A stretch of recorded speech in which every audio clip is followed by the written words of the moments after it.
John Sparrow. Sorry I'm late calling. There he in. I've been is. having a little- There's Mr. Sparrow. All right. That's good to see, good to hear your voice. Okay, here we go. I'm going to call this meeting to order, the Electrical Safety and Licensing Advisory Board on this Friday, July the 2nd, 2021 at 1:01 p.m. Call the meeting to order. And Anna, if you would you roll call to the board for determining a quorum?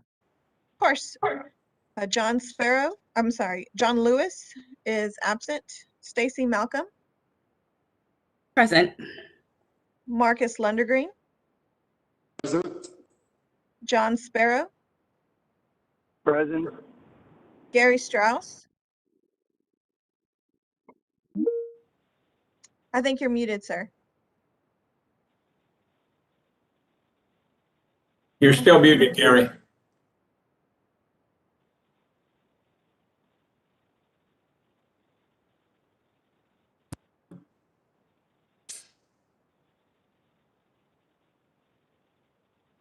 Okay, how about that? Perfect, Loud and thank clear.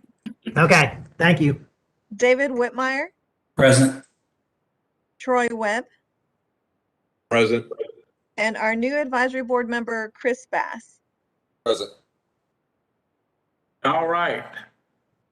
We have a quorum, ma'am? Yes, sir, we have a We have a quorum. All right, let's start off then with our new board member. You show up on my screen, Chris, as Kit Bass. Is that what we ccall you? That's correct. Okay, very good. Very good. You like to go by Kit. Well, Kit, That's correct. welcome aboard.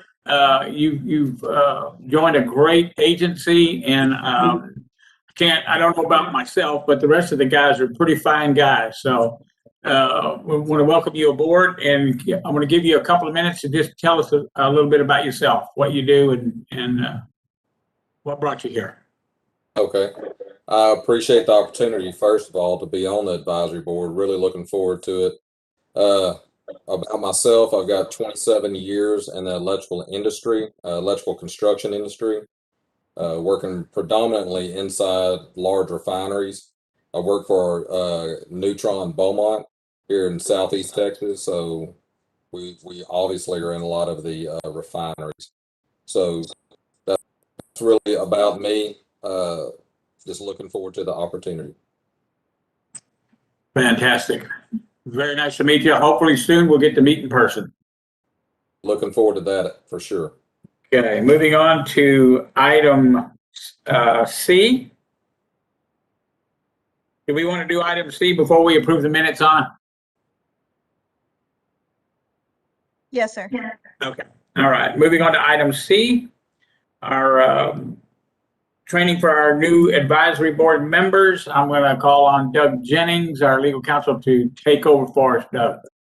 Thank you, Chairman Roach. Also, it's wonderful to see you all again. And welcome to our new member, Mr. Bass. It's going to be a pleasure working with you, I know. Of course, because we have a new member, we're going to run through the advisory board training, and I will, keeping in mind that we have a weekend ahead of us with a holiday, I'm going to try to do it in a jiffy.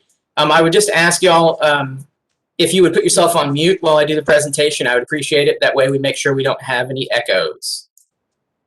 I am going to share my screen. Right. And here we go. Your training overviews is that we're going to talk about 3 sets of laws: the Open Meetings Act, the Administrative Procedure Act, and the Public Information Act. A lot of this is going to be old hat to some of you, but hopefully I can put some nuance on some points that may help you understand it in greater depth. So we're going to spend the meat of our time talking about the Open Meetings Act. You are in an open meeting today. The purpose of the Texas Open Meetings Act is to ensure open and transparent government, and the act requires meetings of governmental bodies, such as advisory boards, to be open to the public and to be preceded by public notice of the time, place, and subject matter of the meeting. In order to understand the Open Meetings Act, we're going to talk about a few key terms. The first is quorum, and we've actually discussed that in our meeting already. A quorum is simply a majority of the members of the advisory board as fixed by statute. We have 9 members in the Electrical Safety and Licensing Advisory Board. 5 constitutes a quorum. A quorum is important because a quorum must be present in order to take official action. If a quorum is not present, you may meet, you may have discussions, but you may not take official action. The second key concept, key term, is deliberation. You can just replace that with discussion. And that just means a verbal or written exchange involving a quorum of governmental body concerning an issue within the jurisdiction of that body. The third key concept is a meeting. And this is the one I harp on the most.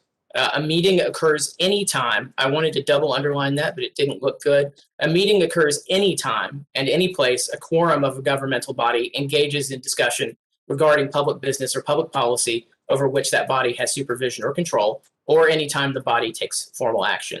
So I like to say that in all of these presentations, I like to point out that a meeting doesn't just take place right now. It can also take place in the commission room at North Campus. It can also take place in a hallway. It can take place at a party. So part of the theme of this presentation is being careful about when and where you meet and the things you discuss in order to avoid violating the act. The fourth key concept is notice, and the act requires advance written notice of the date, time, place, and subject of each meeting held. We provide this notice in the form of an agenda, which we all have in our materials today. The notice is filed by our staff with the Texas Secretary of State at least 7 days before the meeting. And just a little reminder, we'll talk about this later, but a board or committee may not engage in discussions about a subject that is not on the agenda. So having made the point already that a meeting can happen anywhere, anywhere there's a quorum of members engaging in discussions, invariably you're going to find yourself at a social function or a convention where there is a quorum of members of this advisory board. So do you need to run out the door and make sure a quorum isn't present? No. So that's not the solution. Whenever you are in a setting like this, a social function, it could be a party, it could be a convention. The question is, can you ever meet in that setting without violating the Open Meetings Act? The answer is yes. You're free to engage in conversation that's incidental to the event, but just make sure if a quorum is present, you don't get into board business. So if there are 5 of you in an area and someone starts mentioning a rule, or what about the next meeting of the board? What should we talk about? Somebody needs to hold their hand up and say, nope, we're not having this discussion here. That's going to violate the Open Meetings Act. So there's some key points to remember. The key rule here is to just be aware of any situation occurring outside of a meeting like today, where there's a quorum of members present. Just tread lightly and just be careful when you notice that there's a quorum of members present. So don't engage in discussions relating to board business when a quorum's present and you're outside of an officially noticed and scheduled meeting. And also use common sense when you're on social media. It's very easy to violate the Open Meetings Act on social media. For example, if someone posts an article on Facebook and a quorum of members starts commenting below the story, you could have an open meetings violation. So just be careful of things like that. Anytime in the physical or virtual space where there is a quorum of advisory board members. And lastly, we tell you to avoid the walking quorum, and I'll explain a little bit about what that is. So a walking quorum occurs when a smaller number, a number fewer than a quorum, engages in discussion about board business and then communicates those discussions to other members. So the example I like to use is on a 5-member advisory board, 2 members exchange phone calls and emails about an upcoming rule change. Keep in mind that on a 5-member advisory board, a quorum is going to be 3 members. So we start out with 2 members exchanging research and opinions on a rule issue. One of the members then forwards that email exchange and some of those materials to a 3rd member. So at that point, you have effectively involved a quorum in that discussion. Even though it was intended for 2 people initially, it has expanded to 3. And that is an Open Meetings Act violation. So be careful of that. So there are some good practices, some best practices to avoid these issues. If you're meeting in small groups, such as a work group, and you're discussing board business, don't then communicate those discussions to other members. So periodically we will break into work groups, and usually those will be 3 or 4 members. And so we ask our work group members to keep those discussions private until it's time for us to meet in a full meeting like this, and then that work group will make a report to the other members, and that way we avoid a walking quorum. Similarly, when you are when you're sending emails or texts, you definitely don't want to involve a quorum of the board, because that's just straight out an open meetings violation. But also just be very careful that you don't take an email chain from a small number of people and forward it to a quorum. And also just be mindful when you're involved, when you're on social media, where there's a likelihood that a quorum of members could participate in discussions. Now, I used the Facebook example earlier. That's pretty easy. I don't know how many of you use Twitter. I don't use it, but I understand how it works a little bit differently. So when you're retweeting or sharing something that another board member has shared, just be careful that you're not creating a walking quorum there. So we'll switch gears a little bit, talk about open sessions. We just use that as a shorthand for what we're in today. For example, a properly noticed meeting that's open to the public. You are limited to discussing the specific items on the agenda. Every now and then, when a member of the public comes to deliver a public comment, sometimes they may bring up a new subject that isn't on the agenda. When that is the case, we ask that you don't engage in a back and forth with that speaker. If you believe that the commenter brings up a topic that needs further analysis or discussion, at the end of the meeting, we can always suggest that topic be added to the agenda for a future meeting. Even though it can be a little inconvenient and takes a little extra time, it's also complying with the law. So we want to make sure that we do that. Of course, everybody's favorite part, the penalties and remedies for Open Meetings Act violations. There are civil remedies as well as criminal penalties. The civil remedy is that any interested person, including the media, can petition the courts to overturn an action that's taken in violation of the Open Meetings Act. And then the criminal penalties, anyone who knowingly circumvents the Open Meetings Act, intentionally circumvents the Open Meetings Act, is subject to a fine of up to $500 or confinement in the county jail for 1 to 6 months, or both. So we want to avoid that at all times. We will now move on to the second pillar of the presentation, and that's the Administrative Procedure Act. You hear TDLR attorneys talk about the Administrative Procedure Act because it governs a lot of what we do here. Not only does it establish standards of practice for state agencies, it also provides for public participation and transparency during the rulemaking process and governs our contested case process. We will talk about a rule because we have one on the agenda today. So a rule is a statement made by a state agency that implements or interprets policy. So you're all familiar with Chapter 1305 of the Occupations Code, which is the program statute for the electrical program. The statute can't and doesn't address every possible scenario under the sun.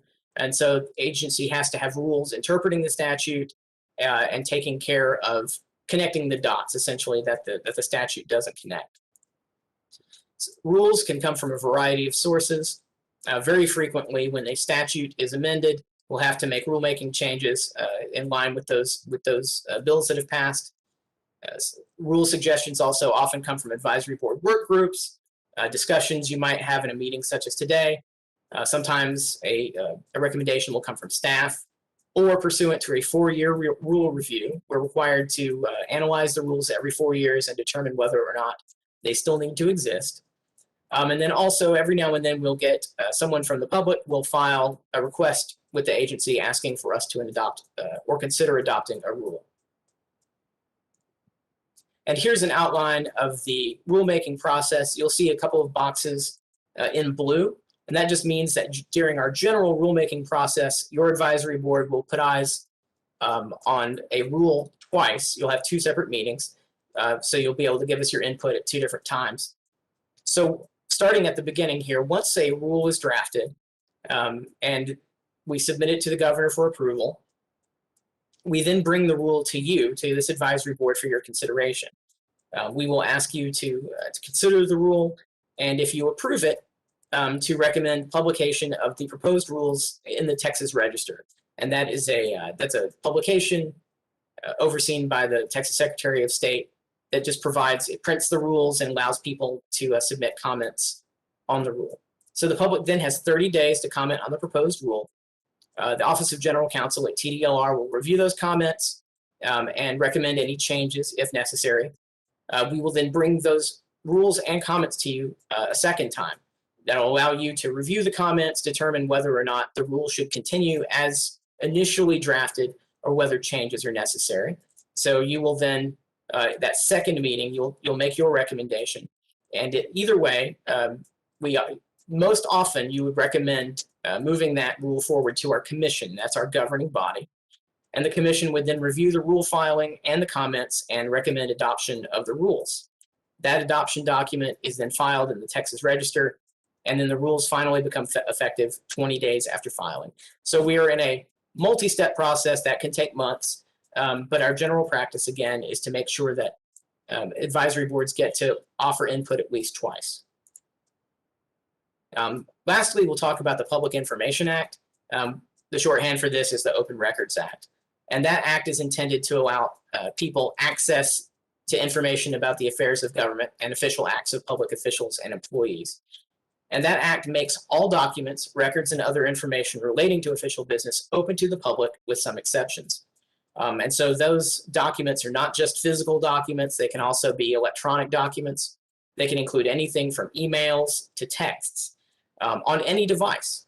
So whenever you are responding to staff and whether you have a TDLR email address or you're responding from your own personal or company email address or on a phone, any kind of communications you send relating to your role as an advisory board member are potentially open to the public.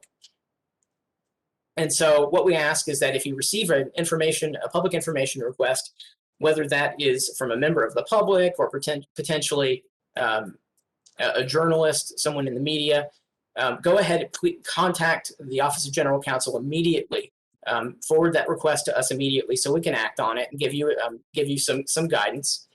And especially if General Counsel requests information from you, please respond to us as soon as possible. We ask for a quick response because the law places some pretty strict deadlines on us.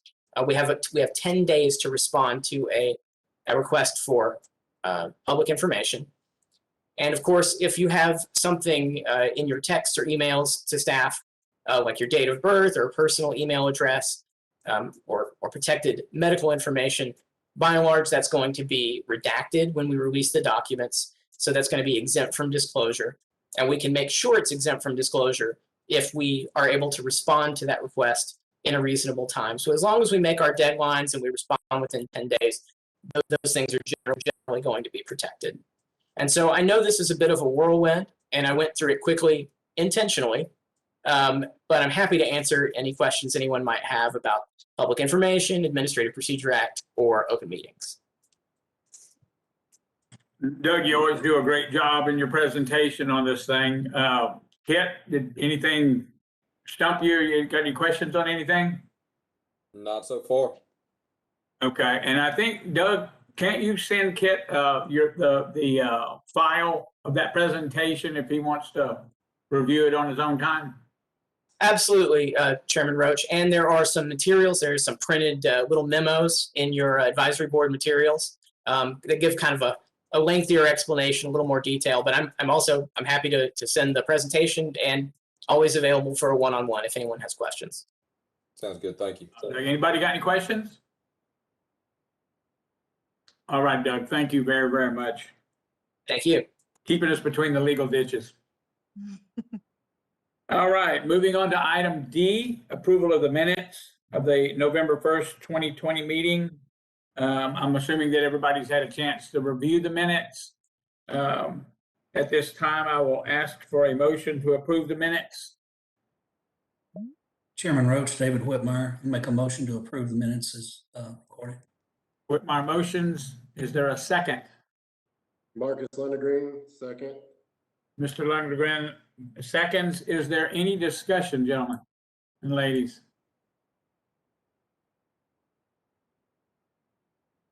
No discussion? All right, I'll call the vote. Anna, if you'll roll call, please. Of course. Stacy Malcolm, Present. Marcus Lendergreen, Aye. John Sparrow, Aye. Gary Strauss, Aye. David Whitmire, Aye. Troy Webb, Aye. Kit Bass, I will abstain.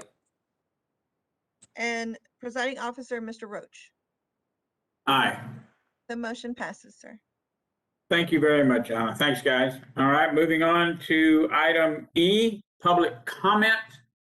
I've been informed that we have 3 presenters. Are there more than 3, Anna?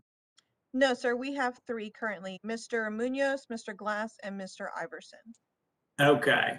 Before I recognize the speakers for this public comment, I want to share with you that you're limited to 3 minutes.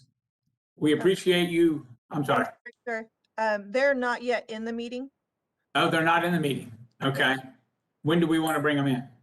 It looks like they'll be coming in one at a time.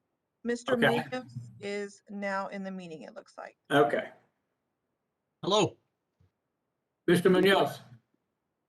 Yes, how are y'all? Great. Before you begin, sir, thank you for your input. Thank you for your time. And I thank you for being present with us here. I want to let you know that you have 3 minutes for your presentation. And I'm sure you're probably aware that we cannot interact or respond. I understand. All right. The platform is yours. If Well, you'll thank you identify very- yourself and your company. Will do, will do. Ned Munoz, I'm with the Texas Association of Builders, and I just wanted to speak to y'all today in support of agenda item G. I did provide some written comments, so I'm not going to read those, but I do want to hit some of the highlights. Obviously, as evidenced by the May 2021 emergency rule by TDLR to delay the effective date of the section in question in the NEC, it's obvious that the department is well aware of the serious issues surrounding that section of the NEC. And if not permanently addressed, this is going to continue to cause significant issues for HVAC equipment to remain operational. We certainly appreciate that timely and decisive emergency action by the commission, and further appreciate y'all's consideration today, as well as the action taken earlier this week by the Air Conditioning and Refrigeration Contractors Advisory Board. But there certainly is a need for this rule. There's a true need. We've seen an alarmingly large percentage of homes tripping under these code requirements in question as these new homes are constructed.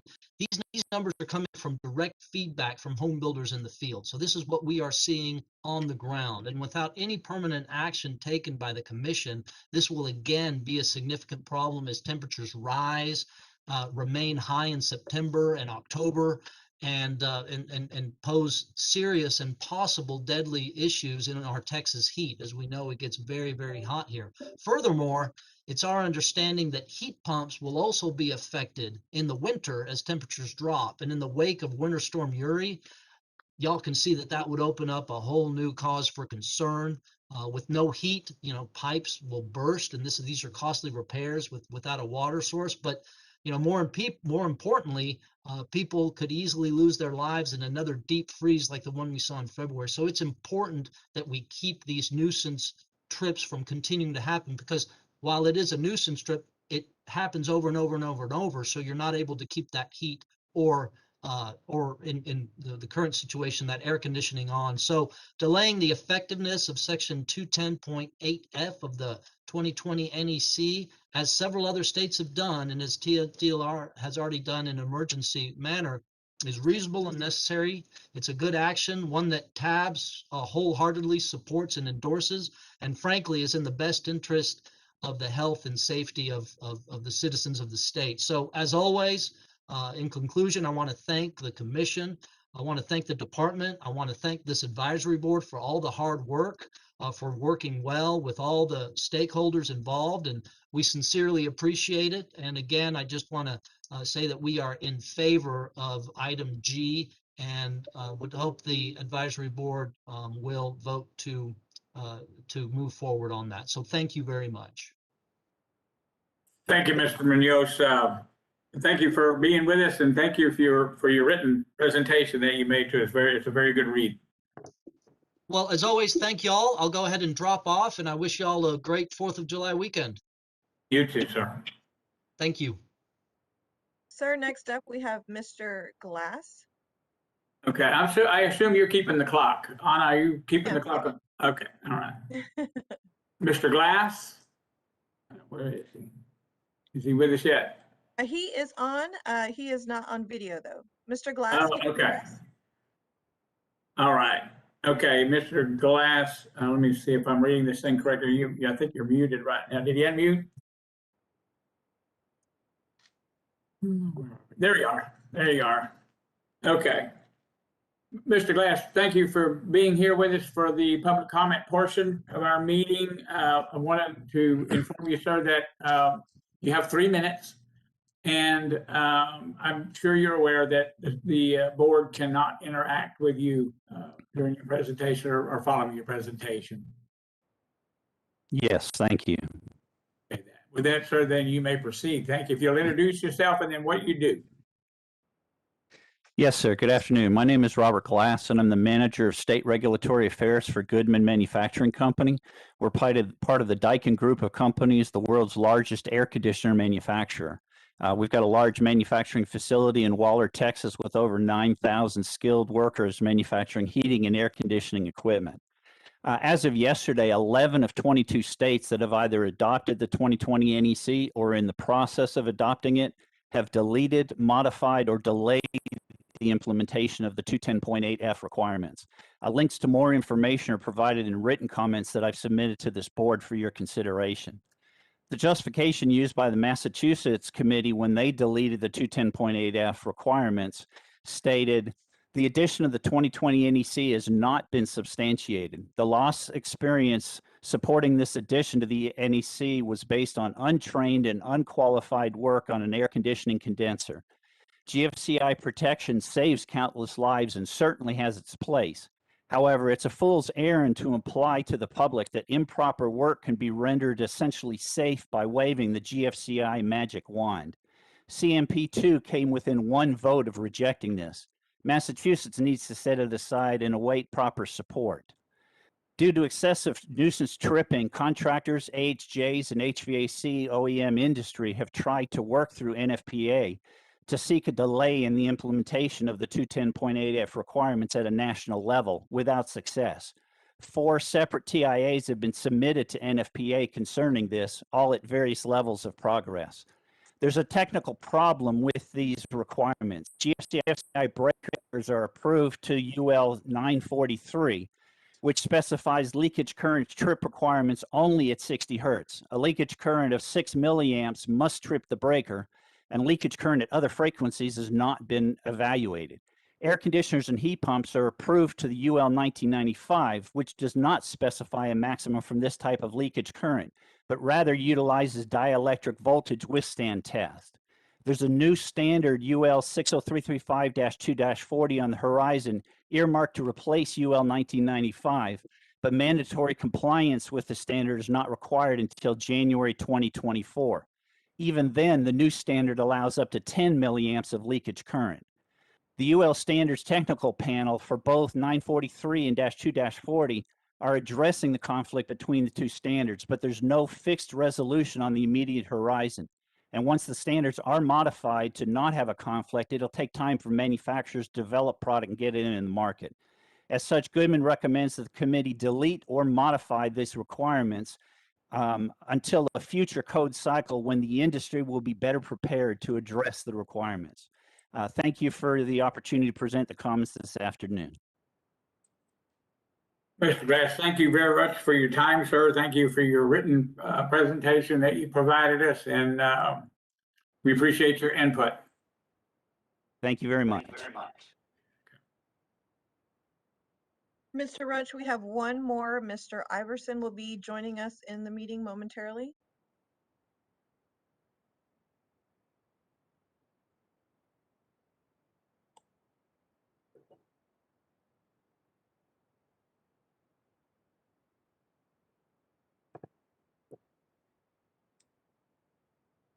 Mr. Iverson, can you hear me? If you would unmute your mic. Yes, I can hear you. Do you have video, Mr. Iverson?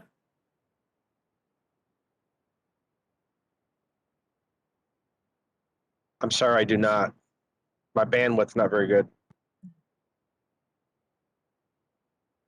All right, then if you can hear me, thank you very much for being here with us today. Want to inform you, sir, that you have 3 minutes, and I'm sure you're aware that the board cannot interact with you following your presentation.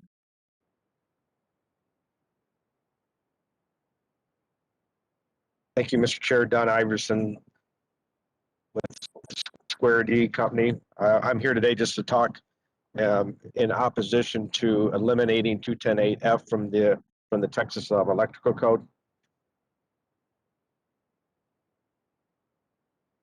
I can hear you. Yes, sir. Go ahead and make your public comment. All right. I'm sorry, I do not.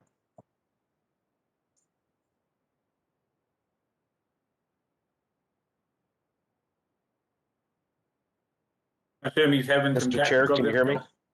difficulties. Yeah, you're coming in very chopped up.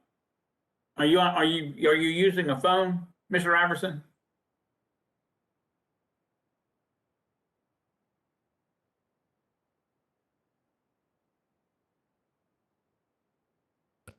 Anna, Mary Winston here, Mr. Chair, TDLR. can you hear me? I can now, We Mary. do. Yes, if we can hear him, we want to proceed. Right. Okay. All right. Try it again, Mr. Iverson. Introduce yourself, your company. We'll restart the clock. All right. All right, Mr. Chair, thank you very much. This is Don Iverson with Schneider Square D. I'm coming before the committee today just to urge the committee to really think about eliminating the 210.8F protection from the Texas Electrical Code adoption. There's a current TIA, as others have mentioned on the previously, TIA 1593 that has now passed. There are still some processes that has to happen before it's finalized. But in my opinion, after watching the other TIAs, this one looks like it's going to pass. There is what that TIA is doing is eliminating the problems that the home builders are seeing in the field with the mini split, the high efficiency mini splits. There is no reason to completely throw out every other AC appliance out the window from protection. We have found a site in Texas where there was a unit leaking this current, and that unit was replaced, and the problem went away. And the GFCI did not cause the problem at a single stage. So I would just really say caution to everyone before they make a decision on eliminating everything from the code, because there is hazards out there where Texans could be electrocuted. There's issues in other states, yes, I agree with others on the call, but no other areas where they're seeing any other single stage issues out there. Since about before you're making the decision.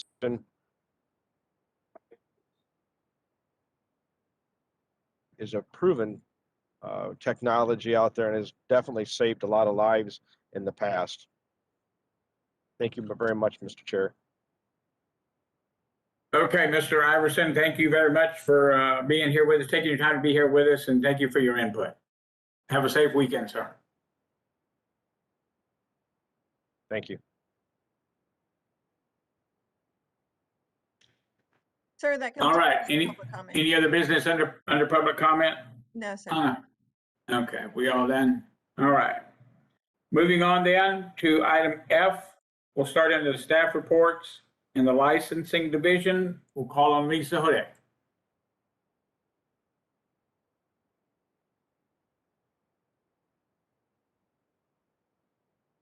Good afternoon, everyone, and welcome, Mr. Bass. I'm Lisa Hodak, the licensing manager. I'd like to begin. Nice to meet you. Nice to meet you, and welcome. Thank you for being here. I'd like to begin by telling you about my newest employee. Her name is Lisa Robertson. She has over 12 years of supervisory experience as a head bank teller, And she also has over 6 years with a shipping and freight company. And so both of these jobs combined have provided her with excellent customer service skills, and she's doing really well. She started with electrician applications, so we're going to keep her on that. She's doing a really good job. Next, we'll go to the statistics. You'll see that you have fiscal year 2020 and third quarter for fiscal year 2021. The master electrician licenses, our total population is just climbing a little bit. We're just at over 17,000. Master sign electrician, I'm sorry, did someone have a question? Okay. Master sign electricians, we're just over 500 for the total population. Journeyman, we are almost 36,800, close to that number. By now, I would expect that we'll probably hit that number. Journeyman sign, total population is 323. The journeyman lineman, we have 40 as the total population. Journeyman industrial, 280.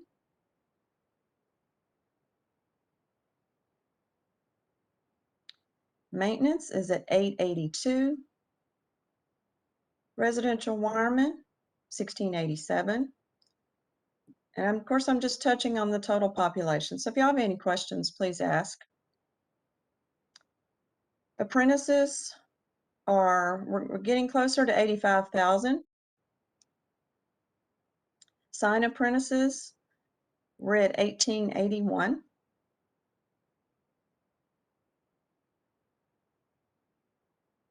Electrical sign contractors is 560.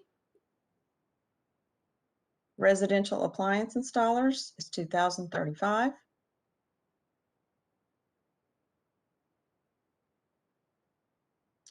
Residential appliance installation contractors is 700. And I just now realized that the heading is missing from that last group there, but that's the combination. The combined word is at the bottom. I apologize for that. The last group is a combination of all of the licenses, and our total combined licenses is 158,531 for the third quarter. Of course, the statistics, the population number is a snapshot of the number of active licenses on the first day of the month. Does anyone have any questions regarding the licensing statistics? Any questions from any members of the board?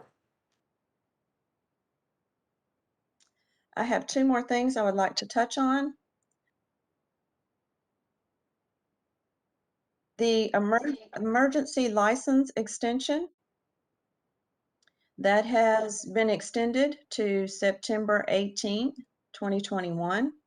And this allows any current license holders to have that emergency extension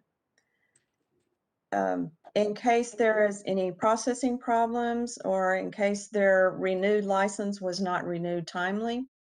So it just gives them an extra 120 days after their expiration date to allow them to continue working. And so that provision has been extended yet again.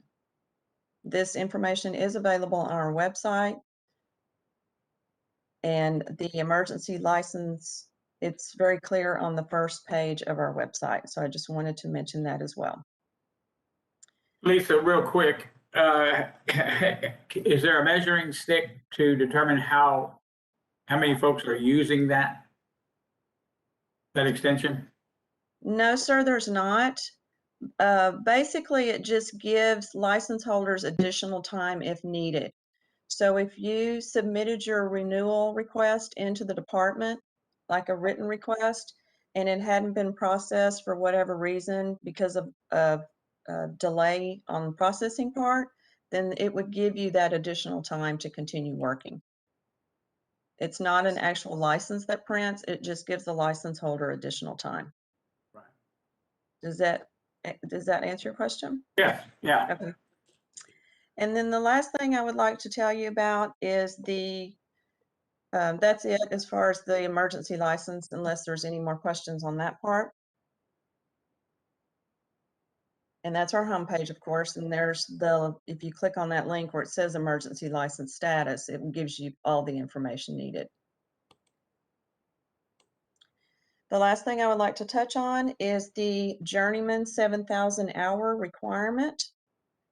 We started doing this in February 1, 2021, and it allowed journeyman applicants to take the exam earlier at 7,000 hours.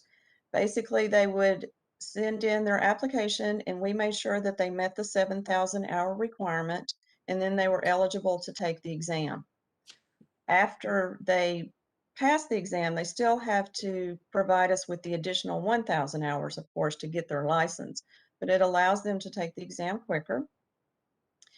And the applications that we've received under the 7,000 hour requirement during February 1 to June 16 this year are 247. We've had 190 that are exam eligible, and 122 of those have been enrolled in an apprenticeship program. I know that our education and exams division is going to cover more statistics, specifically the exam statistic part of this, but we're finding that it's been pretty successful. So he will have some exciting numbers to share with you. That concludes my report, and I'll be happy to answer any questions that you may have. Thank you, Lisa. Any questions? Okay, Lisa, thank you very, very much. Enjoy your 4th, ma'am. Thank you. Y'all too. All right, moving on to item F2, the Customer Service Division. Call on Dawn Robinson. Yes, good afternoon, advisory board members and TDLR staff. My name is Dawn Robinson. I am one of the managers here in customer service. As you can see in front of you, we have the breakdown of our fiscal year contacts. So from last September to May, we've had a total of 4,561 emails received and a total of 44,100 phone calls received. I'm here to answer any questions if you have any questions. Thank you. Any questions, members of the board? Okay, Don, you guys do a great job in that department. Thank you very much for keeping track of that. Have a good Thank you, 4th, sir. ma'am. You do the same. All right. Okay, moving on to item F3, Enforcement Division. We'll call on Mr. Robert Reyes. Yes, sir. How you doing today, Mr. Chairman and board members? My name is Robert Reyes, Enforcement Prosecutor. First of all, some personnel updates. We've had some movement in the prosecutor section since our last advisory board meeting. First, I'll acknowledge some retirements. On November 6th, 2020, Mr. Ken Sharp retired after 7 years of service with TDLR and 13 years of service overall to the citizens of the state of Texas. He worked briefly on the transportation team, but he is best known for his monumental work in the criminal history review team. Ken was also the co-founder and first commander of the department's Veterans Association. December 4th, 2020, Prosecutor Michael Shirk retired after 8 years of service with the department and almost 2 decades of service overall to the citizens of Texas. He was a member of the transportation team and greatly contributed to the protection of Texas citizens, especially in combating consumers being deceived into unnecessary, costly vehicle repairs. So on a personal note, they were 2 attorneys that really helped me as I began here in the department, offering me counsel and points as to how to speak to you all and how to go about my work. So they're very sorely missed, and they're always welcome back. We had 3 attorneys, Amanda Barrera, Arusa Nizami, and Natalie Olvera, who were promoted to Attorney 3 positions, which are program attorney positions. They previously worked inspections, ACR, and electrician unlicensed cases. Arusa and Natalie are now with the transportation team, and Amanda works with me on the building and mechanical team. With those three vacancies and promotions, we had vacancies for the inspection attorneys. Sarah McKinney, Rachel Session, and Hunter McKinley were hired to fill those vacancies. Also in the enforcement division, we hired a new investigations manager. On January 4th, Arthur Arevalo was hired to fill that position. He retired from the Austin Police Department after nearly 26 years of service. Since then, he worked for the Travis County Sheriff's Office and more recently as the captain with the Texas State University Police Department. Moving to page 2 of our documents, the statistics on page 2 are broken down between the program and TDLR as a whole. We are discussing the period between the beginning of fiscal year 2021, which was September 1st, 2020, through May 31st, 2021. Here we have listed our performance measures. Those are our parameters by which the legislature calculates our performance. So far in fiscal year 2021 through May, of the 7,008 cases that have been opened through the agency as a whole, 1,195 of them have been ELC program cases. This is 17% of the department total. This is down 1.6% compared to fiscal year 2020, which was 18.6%. As a side note, we recently completed a sting in Houston in early June. This was the first sting in 2 years as a result of the COVID-19 pandemic, and we were able to generate 45 unlicensed activity cases across both ACR and the electrician programs. The sting cases are not reflected in these statistics as they are only through the end of May. We've closed 1,366 cases in the ELC program so far, which is 19% of our total here in enforcement. The average time to close a case was 170 days, where the average of the department was 205 days. Currently, the 713 cases still pending at the end of May is 12.35% of the total open cases. As a quick aside, when John Medlock was promoted to chief prosecutor, that left me alone in the building and mechanical suite of programs for a good while, approximately a year before Amanda came and joined me. But I've had the pleasure of working with other program attorneys who have volunteered their time to help me with the caseload. As you know, it's always there's always something going on with these programs, especially in the unlicensed areas where we have to prosecute a lot. So I'm indebted to my colleagues for their help over the past year and a half, and I thank them most sincerely. Page 2, the sources of going down to the sources of cases, the 2 pie charts you see. The one on the left is the program, is a pie chart for the program and how the sources of cases open are broken down.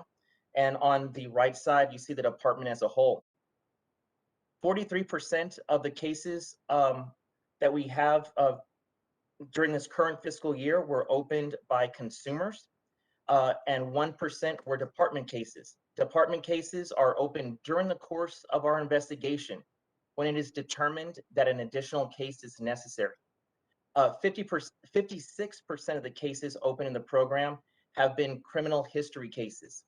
This is where we look at the original application or renewal application of an individual along with that individual's criminal history and determine if they are fit for licensure, or in the event of a renewal application, continued licensure. The case outcomes you see at the bottom of the page are broken down by the different types of orders that we have in this program. We had 9 cases, all criminal history review cases, that were presented to the commission and concluded with orders. This means that the process went from the enforcement division sending out an NOAV, which is a notice of alleged violation, or a letter of denial of licensure. The respondent then requesting a hearing based upon that document, a hearing in front of the State Office of Administrative Hearings, and then finally a presentation of the case before the commission for a final ruling. We had 86 default orders where an NOAV was issued. We did not receive a response from the respondent, and a default order was issued against them as signed by the executive director or one of his deputies. Lastly, we had 39 agreed orders. Agreed orders result when we issue an NOAV. The respondent responds to us timely and enters into an agreement to pay some sort of administrative penalty and/or a license sanction. We assessed $302,950 in penalties in this program and collected 18.8% of it, the $56,965 you see right below it. This percentage reflects how aggressively we pursue unlicensed cases. As I mentioned, we conducted a sting recently, so in this program, as in air conditioning and refrigeration, we are actively seeking out unlicensed activity, as it is one of the top 3 violations historically within this program. Additionally, the penalties we seek in this program are higher when compared to other programs. In our penalty matrix, just to give you all the information, if we have a, this is a Class C violation, which means that the penalty can be anywhere from $2,000 to $5,000 in addition to a license sanction if applicable. Unfortunately, because most of our respondents are unlicensed, those individuals do not have a fear, as a licensee would, of losing their license. Some of them hide, some of them do not respond to our correspondence, and some enter into agreements but refuse to pay. However, we do feel that pursuing these cases and imposing the penalty is well worth the risk if we can notify them of the repercussions and deter future violations. This also does not mean that we do not attempt to collect. We do have policies and processes in place, such as debt collectors, and can recommend injunctive relief to the Office of the Attorney General, who can impose criminal contempt for future violations. Enforcement revoked 2 licenses, both commission orders, for disciplinary reasons, and suspended 1 license that stemmed from a default order in a sting case. That sting operation being conducted in June 2019. There were 76 license denials and revocations stemming from our criminal history reviews. For this program, the electricians, we informally resolved 1,196 cases, 20.2% of the department total of 5,934. This is an outcome that can be negotiated other than an administrative penalty. For instance, the complainant can withdraw the complaint, or it's possible the respondent made some type of corrective action, and so we issued a warning or maybe restitution to the customer, and we were able to negotiate that, and we were able to close out the case. Turning to page 3 of our information and numbers, as you can see here, criminal history, contracting without a license, and unlicensed electrical work are the top 3 allegations that were made at the opening. A quick note that I want to offer you all: just because a violation was opened under one of these headings does not necessarily mean the case was actually disposed of with that particular allegation. Intake, when they receive a complaint, makes the initial identification of the complaint and basically puts it in a stack. However, attorneys, after investigation, we look at the evidence and then we make the final decision as to how we dispose of the matter, including any violation that can be prosecuted, and therefore an NOAV might go out, or we might close it out for some other reason, as I just described. But short, intake will put it into a specific pile, but the attorneys are the ones who actually determine what we can actually prosecute and the facts that support that prosecution. The criminal history and unlicensed work, as I just stated, make up the vast majority of the cases opened. And as you can see, the number of cases that resulted in disciplinary actions the bottom set of numbers, we do put a lot of energy into prosecuting unlicensed contracting and criminal history cases. Our goal at all times is to protect the health, safety, and welfare of the state's citizens, and we can most effectively accomplish that goal by focusing on the unlicensed work, and the criminal history, and making sure that those that the citizens are safe in their homes and in public. Turning to page 4, the statistics we have here are for the entirety of the fiscal year 2020, which ran between September 1, 2019 and August 31st, 2020. The cases opened were 18.6% of the department total, and the cases closed was 21.2% of the department total. Cases were being closed faster than the department average, and they continue to do so in fiscal year 2021, as I spoke about earlier. Comparing the pie charts between fiscal years for the source of cases opened in the program, consumer complaints have increased 16% from 27% in fiscal year 2020 to 43% so far in fiscal year 2021. The pie charts that we have for the department in both fiscal year 20 and 21 have stayed relatively constant. Moving forward, last fiscal year, we collected 21.6% of the penalties we assessed, and we're relatively in line with that percentage this fiscal year. The amount of penalties assessed and collected in the program compared to the department totals have stayed constant. Looking at fiscal year 2020, we assessed the penalties that we assessed accounted for 14.8% of the department total. In fiscal year 2021 so far, we've assessed 13.5% of the department's total in penalties. Looking at the amounts that we've collected in fiscal year 2020, we collected 5.8% of the department's total. And so far here in fiscal year 2021, we've collected 6.1% of the department's total.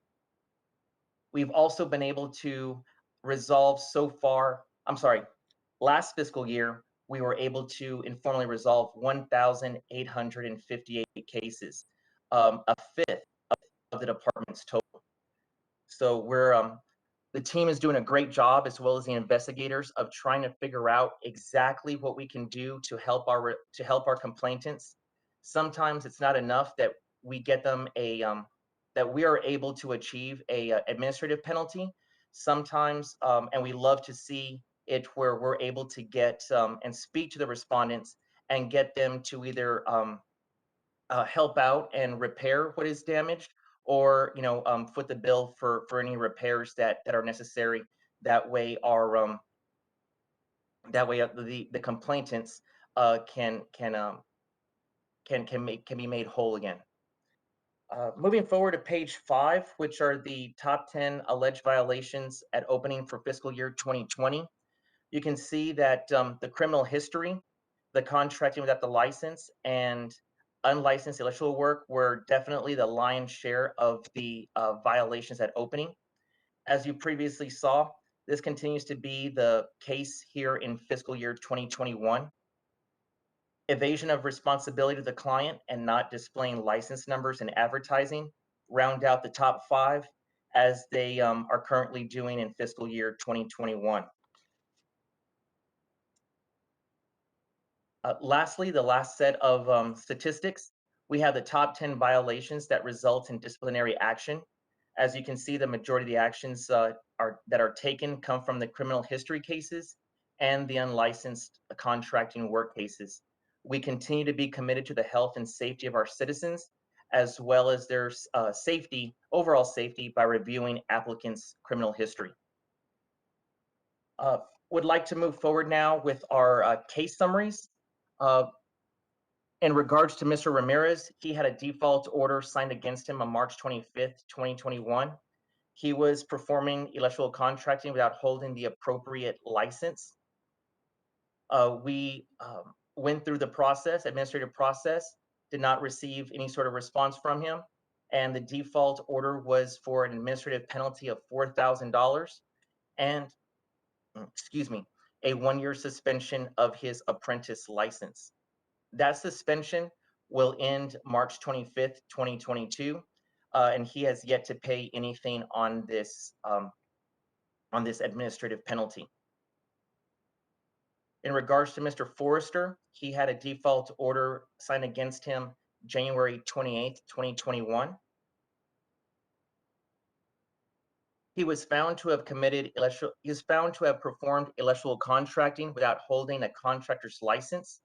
In this case, he was working for he is a master electrician and was working for a contracting company. However, the owner of the contracting company told him that he was not doing the work under their purview, and therefore he would have needed a license to do the work himself.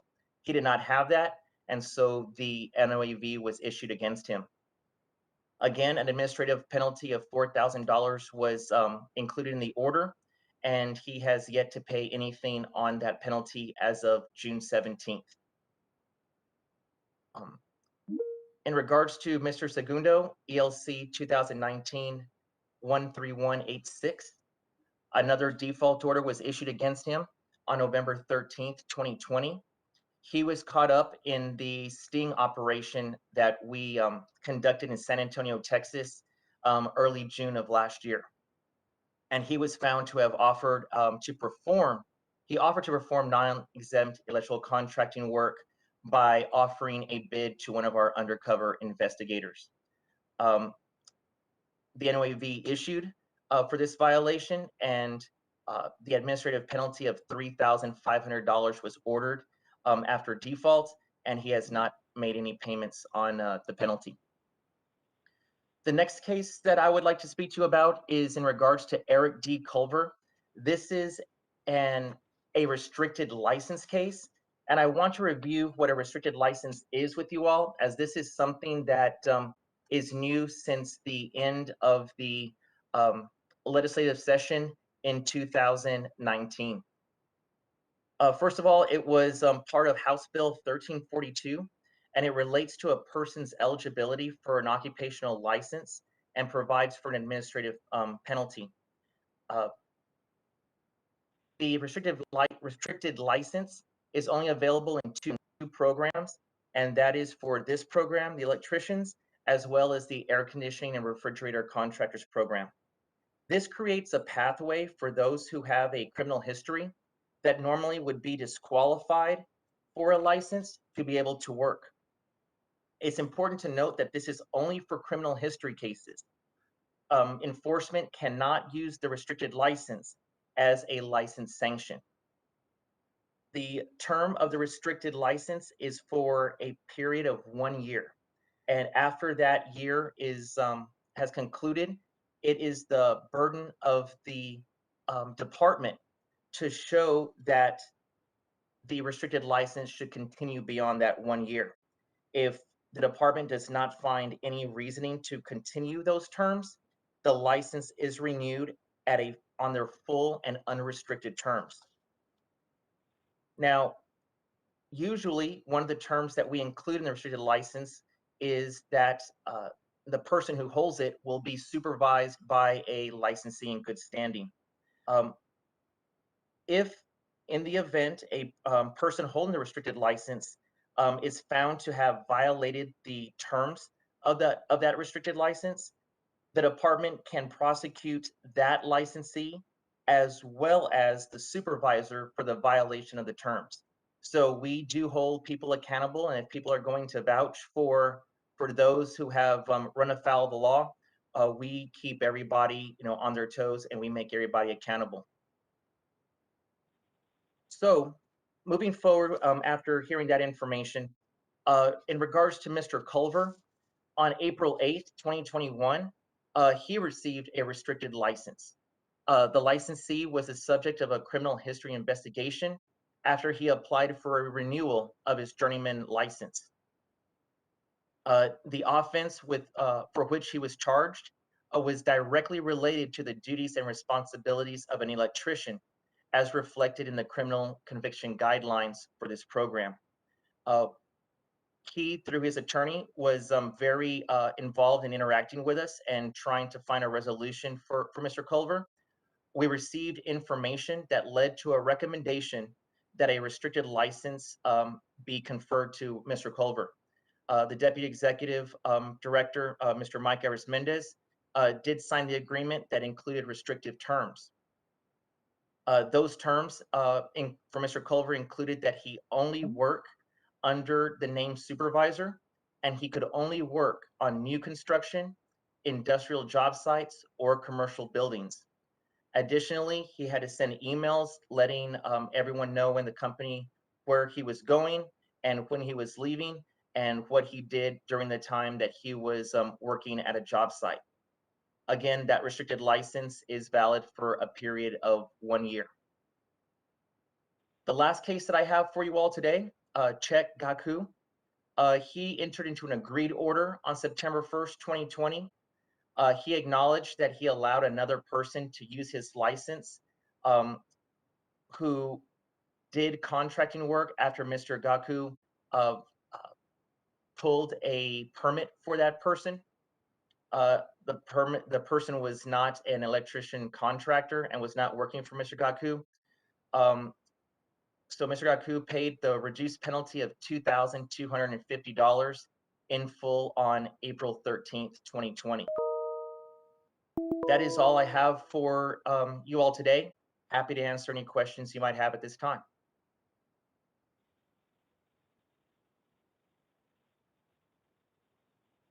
Any of the board members have any questions of Mr. Reyes? No one. I have a quick question, Mr. Reyes, on the sources of cases open pie chart. You said that there's an increase of consumer complaints.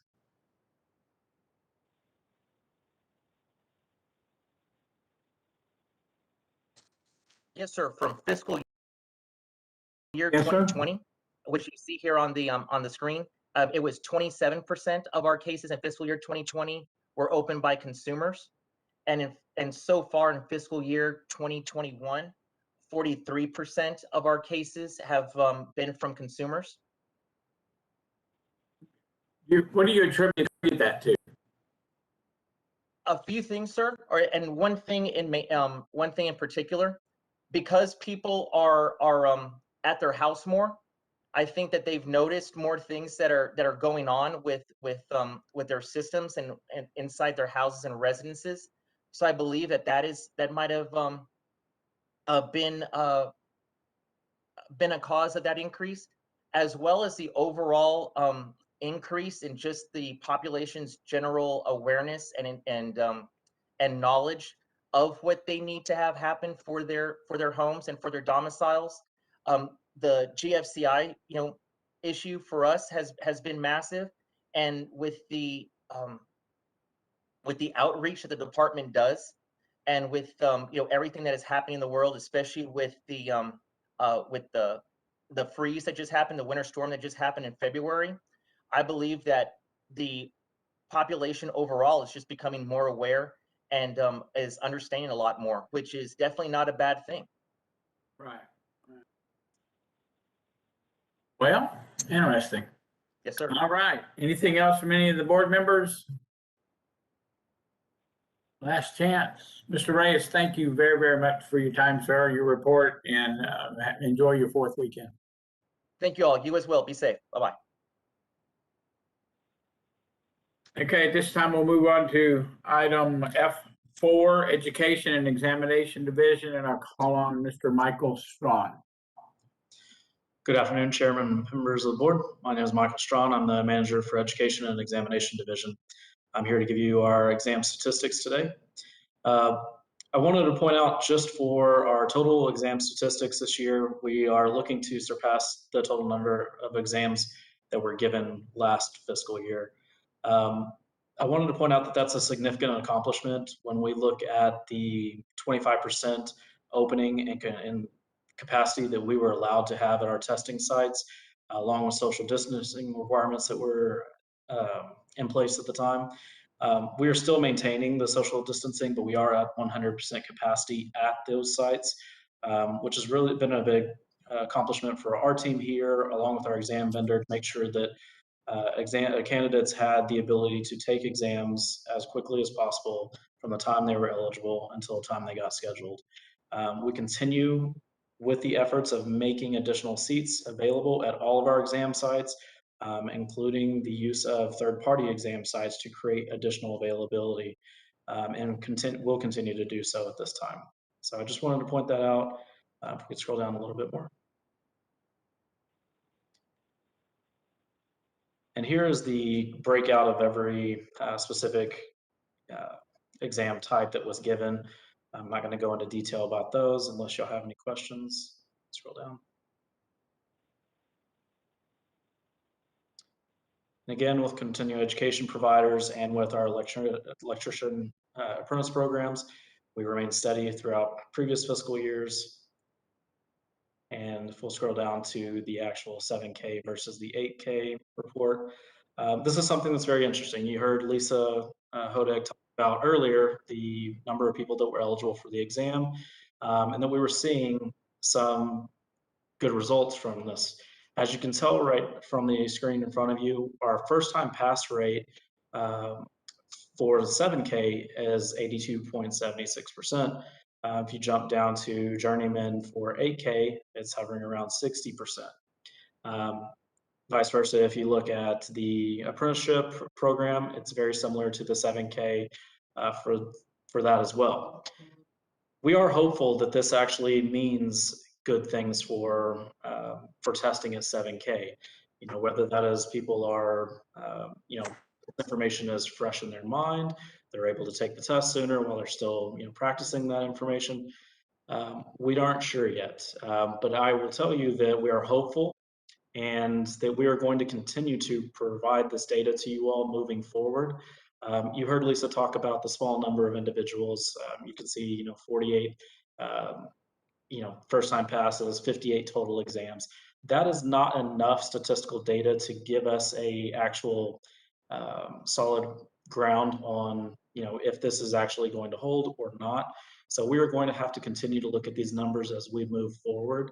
But again, we are hopeful this means good things, but we're hesitant at the same time to say that, you know, 7K just is always going to have a higher pass rate. And this isn't just your most prepared people that were ready and chomping at the bit that came in and, you know, we're already going to pass that test immediately.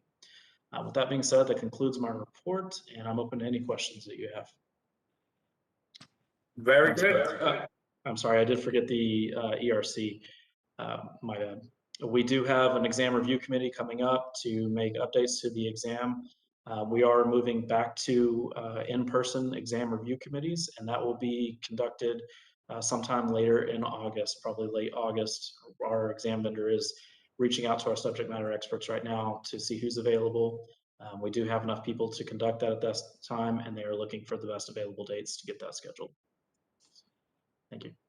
Okay, Mr. I appreciate you bringing that up. For the benefit of the, we have a new board member. Can you expound just briefly what the exam review process is about and who can participate in it as far as the board is concerned? Absolutely, Mr. Roche.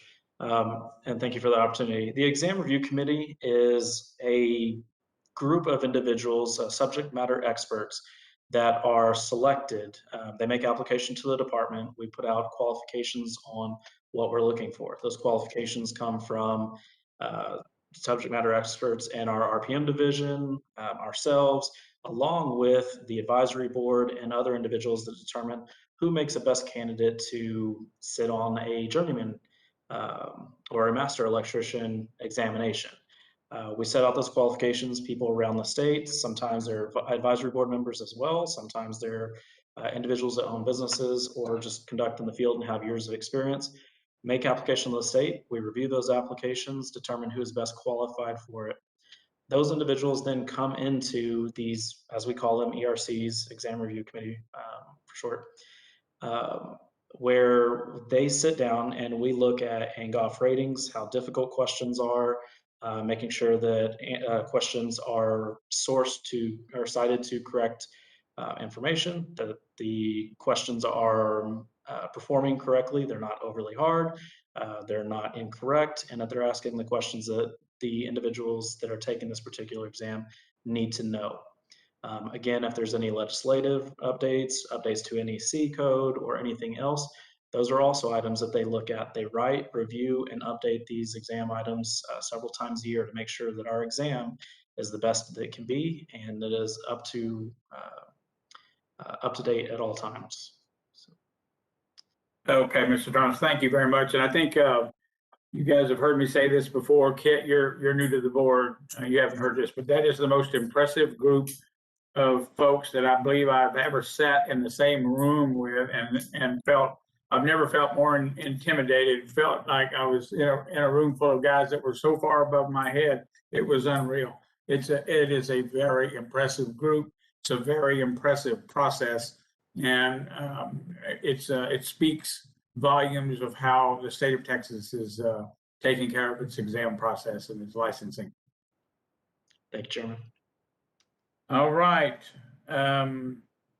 Moving on to item F4, F5, Regulatory Program Management Division, to call on Mr. Jerry Daniel. Good morning, Chairman Roach, Advisory Board members. My name is Jerry Daniel, and I am your Chief Electrical Inspector. If you take a look at our outreach, specifically the first one from 2/6 to 18, actually presented at BPI Houston virtually. Why is that important? That was right in the middle of snowvid. Most people didn't have power. Most people couldn't do anything. It was a challenge to say the least, but we were able to do that and present the law and rule for the Building Professional Institute in Houston at that time. So that was quite an accomplishment, even being virtual at that time. We kicked off our sweeps again on 4/20 in Bryan, Texas, worked with the city officials and helped them get a lot of the issues with our contractors straight. The electricians that may have been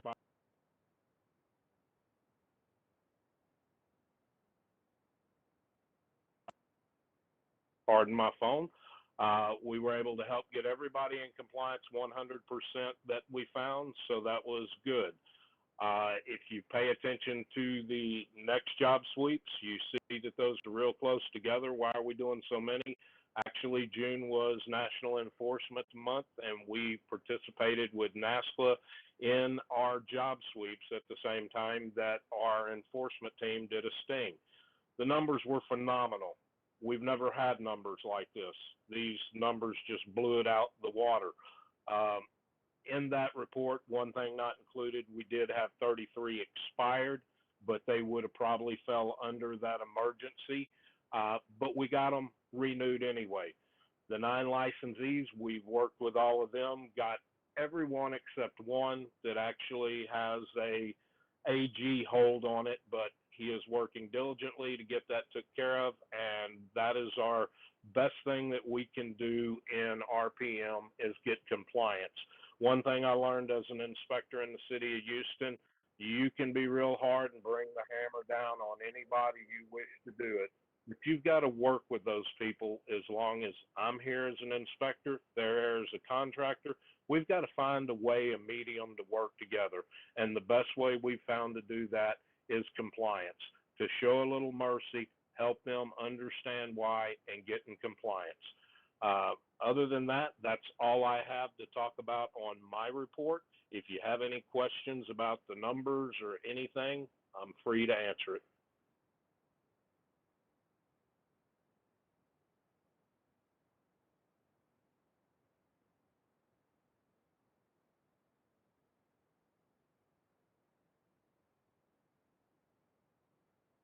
Can you hear me, Mr. Roach?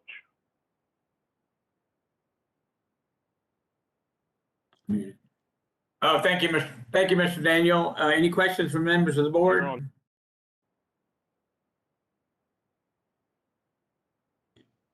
No questions from the board.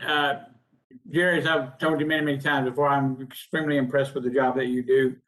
cover the entire state of Texas. And of course, working with you in the exam review process. Thank you for everything that you do on behalf of the state, on behalf of the electrical industry, and especially where you bring recognition of the violations, and rather than dropping the hammer on them, figure out a way to fix it, figure out a way to get them straight. Appreciate that. I appreciate that, and I appreciate the work you and the advisory board do for the state of Texas. Thank you, sir. Okay. Have a good 4th. Yeah. You as well. All right. Moving on then, we're item F6, Executive Office Update. I'll call on Christina Kaiser. Good afternoon, Chairman Roach and members. I'm Christina Kaiser. I'm one of the Deputy Executive Directors here at TDLR. My area of responsibility is regulatory services.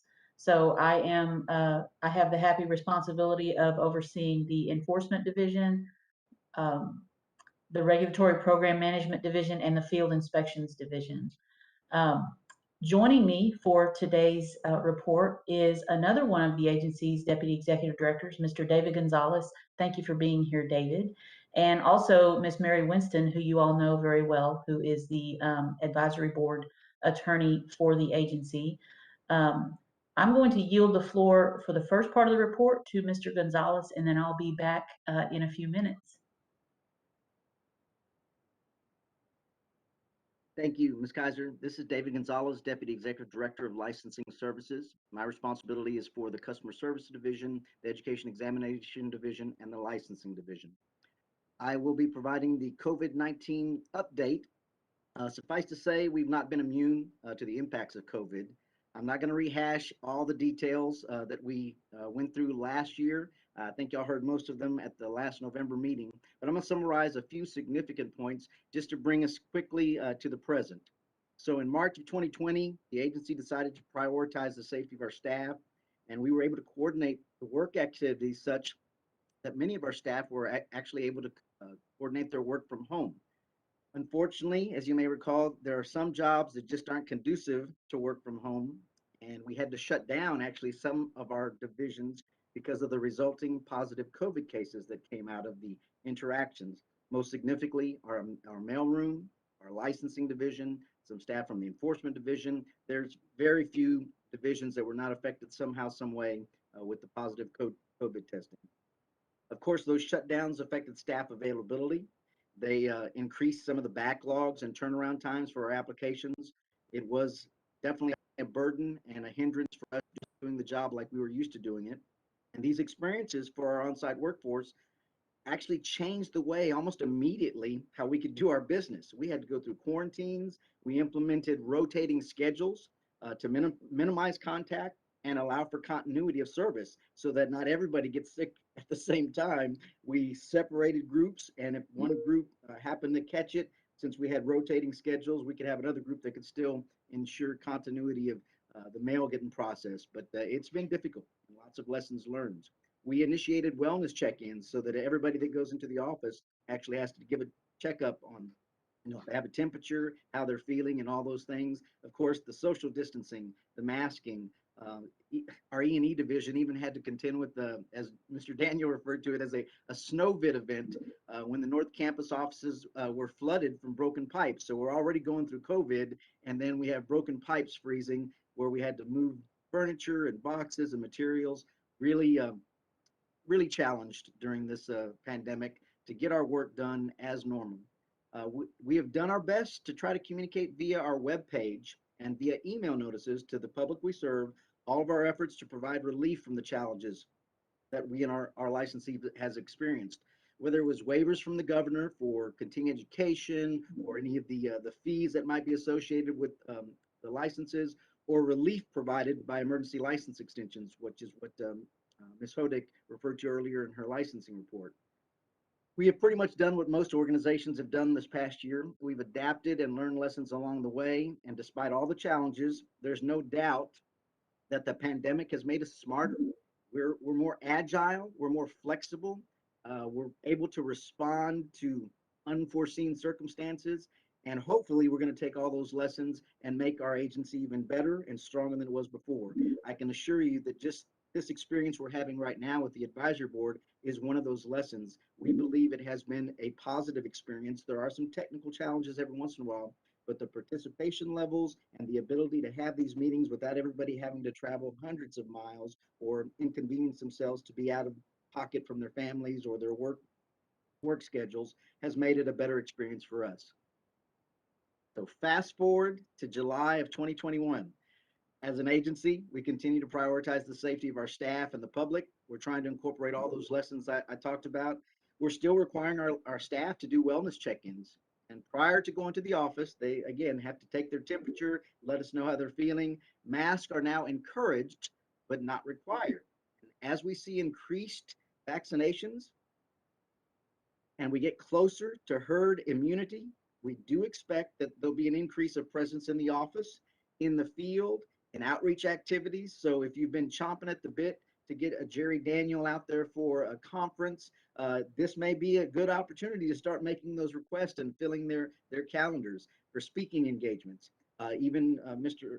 Ford made reference to the exam review committees. There has been a push to try to do them in person because of the ability for us to actually have closer communications. Now we'll still have spacing, social distancing, ensure safety, but we would be in person and not have to deal with some of the technical challenges that come with being all virtual with some of these exam review responsibilities.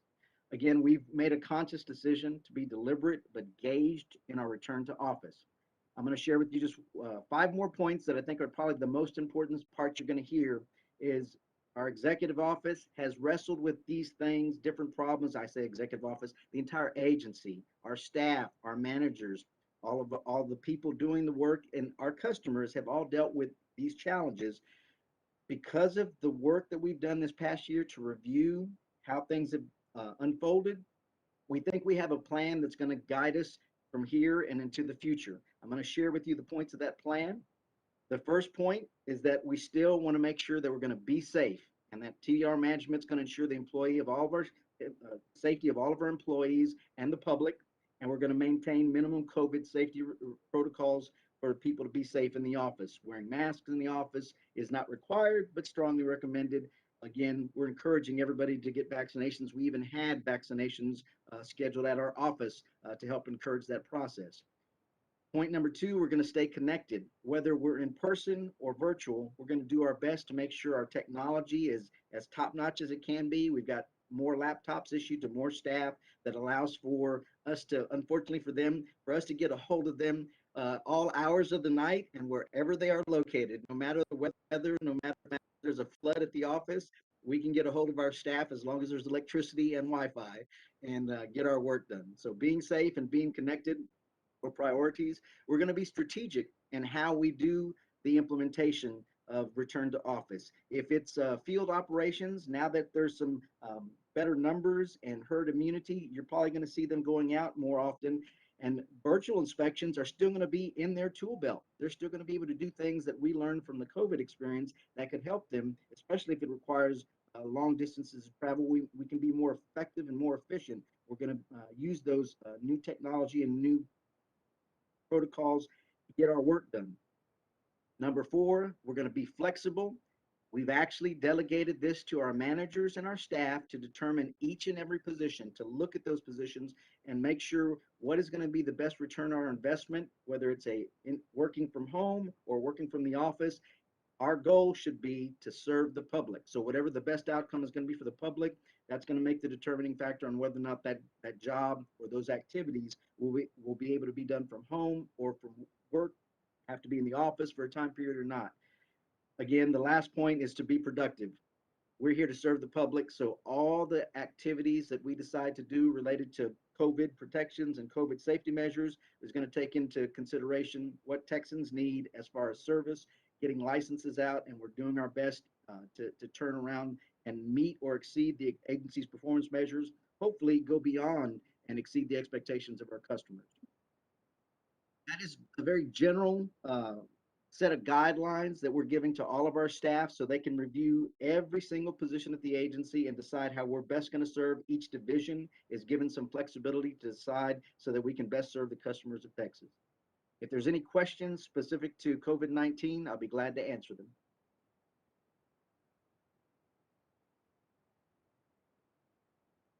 Any questions from the board? No, Mr. Gonzalez? Just one request, David. Get us back together as quick as you can. I will tell you this, there have been some requests. We have a vendor that was not feeling the connection. They asked for us to meet with them in person. We accommodated them. And I can tell you, there is something lost when you don't have personal interaction, when you don't see body language. So there is no doubt. I definitely like interaction with people. There's no doubt we can conduct a lot of business virtually and save money and be efficient and effective. But there are some things that connection in person makes a difference. So yeah, we're keeping an open mind about all those things. We want to make sure and be inclusive. So I'm hearing you, Mr. Roach. Okay. Put me down under the love being around y'all column, all right? All right. Back to you, Ms. Kaiser. Thank you, David. So I'm going to talk to you a little bit about the legislative session. As you are well aware, the legislature was in session from January through June 1st of this year. And like every other organization in the country, the legislature was learning as they went and trying to figure out how to do things with the COVID pandemic hanging over us. And so they were probably a little slow to get going compared with previous years. We went into the legislative session with two priorities. If our budget got passed and our sunset bill got passed, we were going to be just fine. And thankfully, both of those things did pass. The budget bill was Senate Bill 1 this time, filed by Senator Nelson. And we were successful in gaining one of our exceptional item requests that was very important for us. The agency is currently working with a vendor on the development of a unified licensing database system. Currently, we are functioning with 8 or 9, I'm not sure of the number, separate licensing systems, meaning computer database systems for the various programs that we regulate. And that, of course, lends itself to lots of inefficiency and error.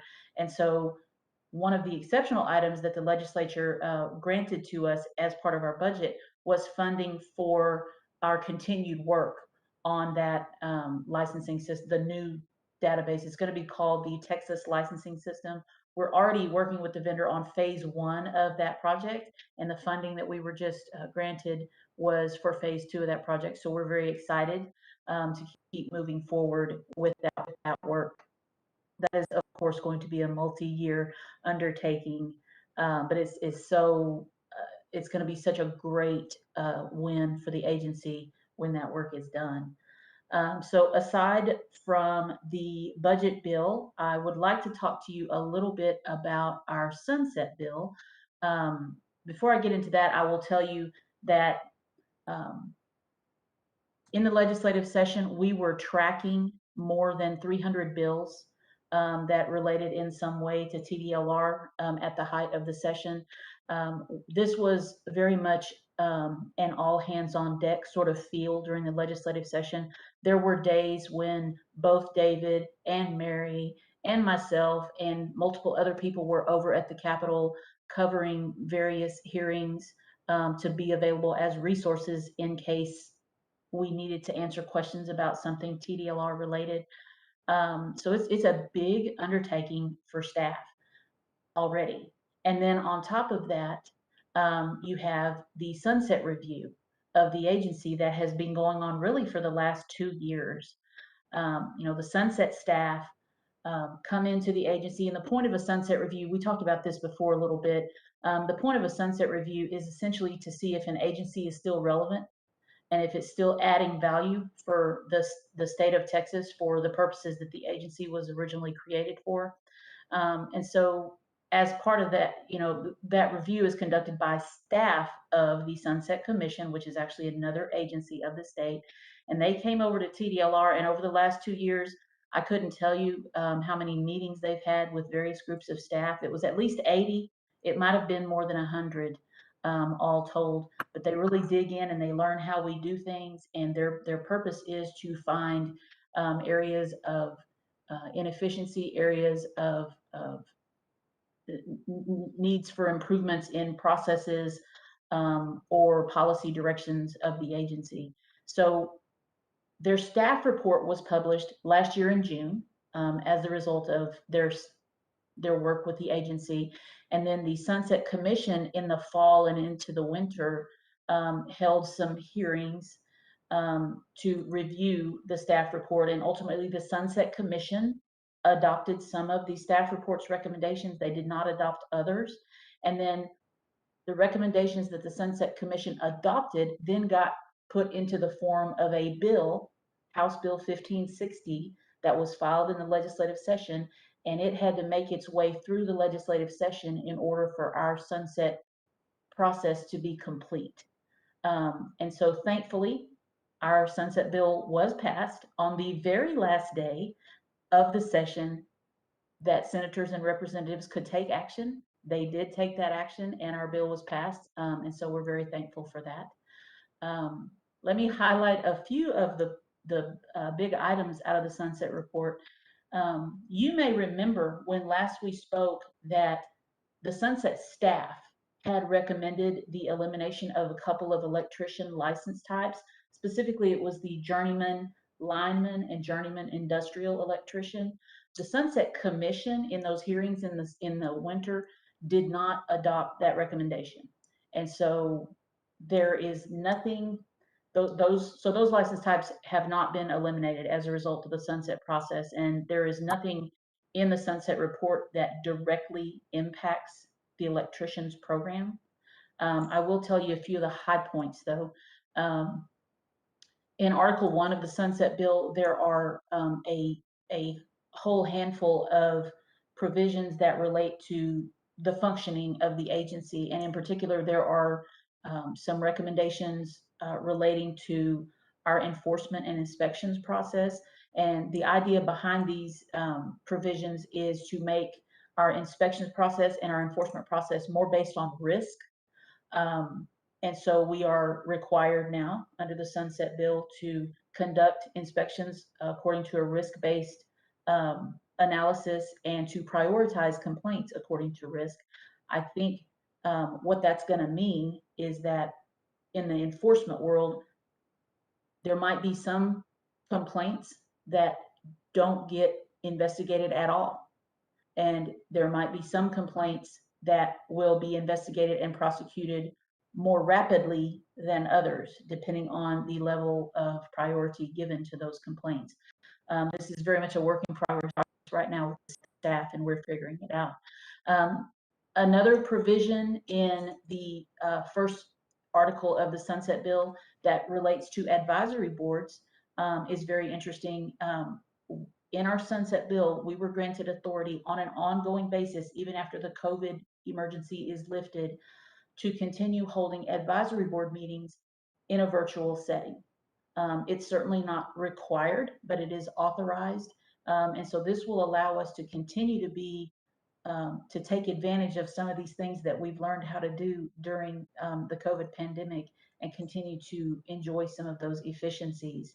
And, you know, I understand Mr. Roach and several of you are interested in getting back together when we can, and we can certainly talk about that and maybe do that on a rotating basis or something, but we will be able to continue enjoying these efficiencies.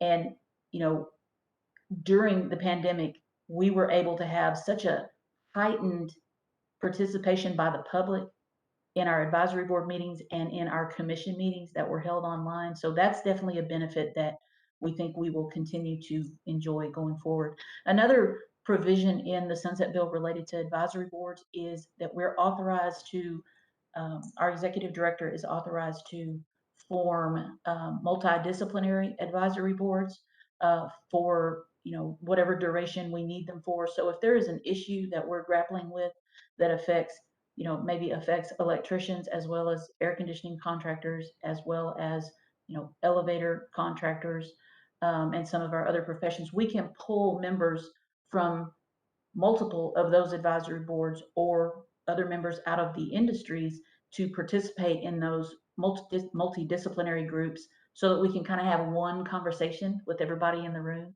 instead of having 2 or 3 or 4 separate conversations with different boards. So we're looking forward to that.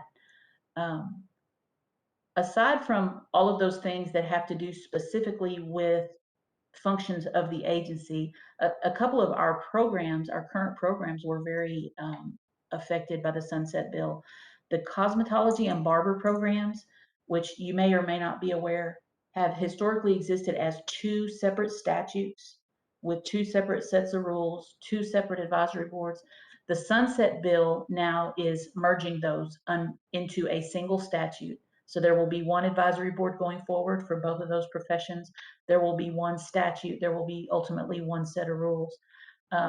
And this is going to be a big undertaking for the agency staff who get to work on this implementation of that part of the Sunset Bill. But it's kind of like the TLS project that I talked about earlier. It's a huge undertaking, but it'll be a big win for the agency and for the industries at the end of the day in terms of efficiency and just consistency in the approach to regulation of the 2 industries. Because as long as you have 2 separate statutes, you have opportunities for inconsistent approaches to things. And we see a little bit of that now in the 2 statutes. Another industry that's largely impacted by the Sunset Bill is the driver education and safety program. The Sunset Bill makes some pretty significant overhaul of the statute, and the certain license types are eliminated, and the licensing of providers, schools, and instructors is simplified. I think the overall theme of this overhaul was to simplify the regulation and remove some of the unnecessary layers of regulation that had found their way into this statute. So that one again is going to be a big undertaking for the staff who are working on that, but it will be, at the end of the day, it will be a win for the industry as well as the agency, us who need to oversee it. There were a few deregulations. The Sunset staff in their report, they recommended lots of deregulations. They recommended something like 8 or 10 or 12 different deregulations of different industries. So the Sunset Commission did not adopt most of those. At the end of the day, the bill that was passed does deregulate the polygraph examiners program, and it eliminates 3 license types in the combative sports program. As I said, those license types that had been in the electrician program that had been recommended for deregulation, that did not get adopted. So there was no change to your licenses or license types. Another program that was recommended for deregulation that ultimately did not pass was the auctioneer program. Instead of deregulating, the authors of the Sunset Bill ultimately agreed to recommend a study of the statute that controls the auctioneer program over the next 2 years. And so TDLR will be conducting that study in conjunction with the advisory board and other people from that profession to try to find ways to modernize and simplify, but also strengthen the regulation of auctioneers in Texas. So we're looking forward to working on that. I'm sure there's a whole lot more that I haven't covered, but I could talk for 12 days about this.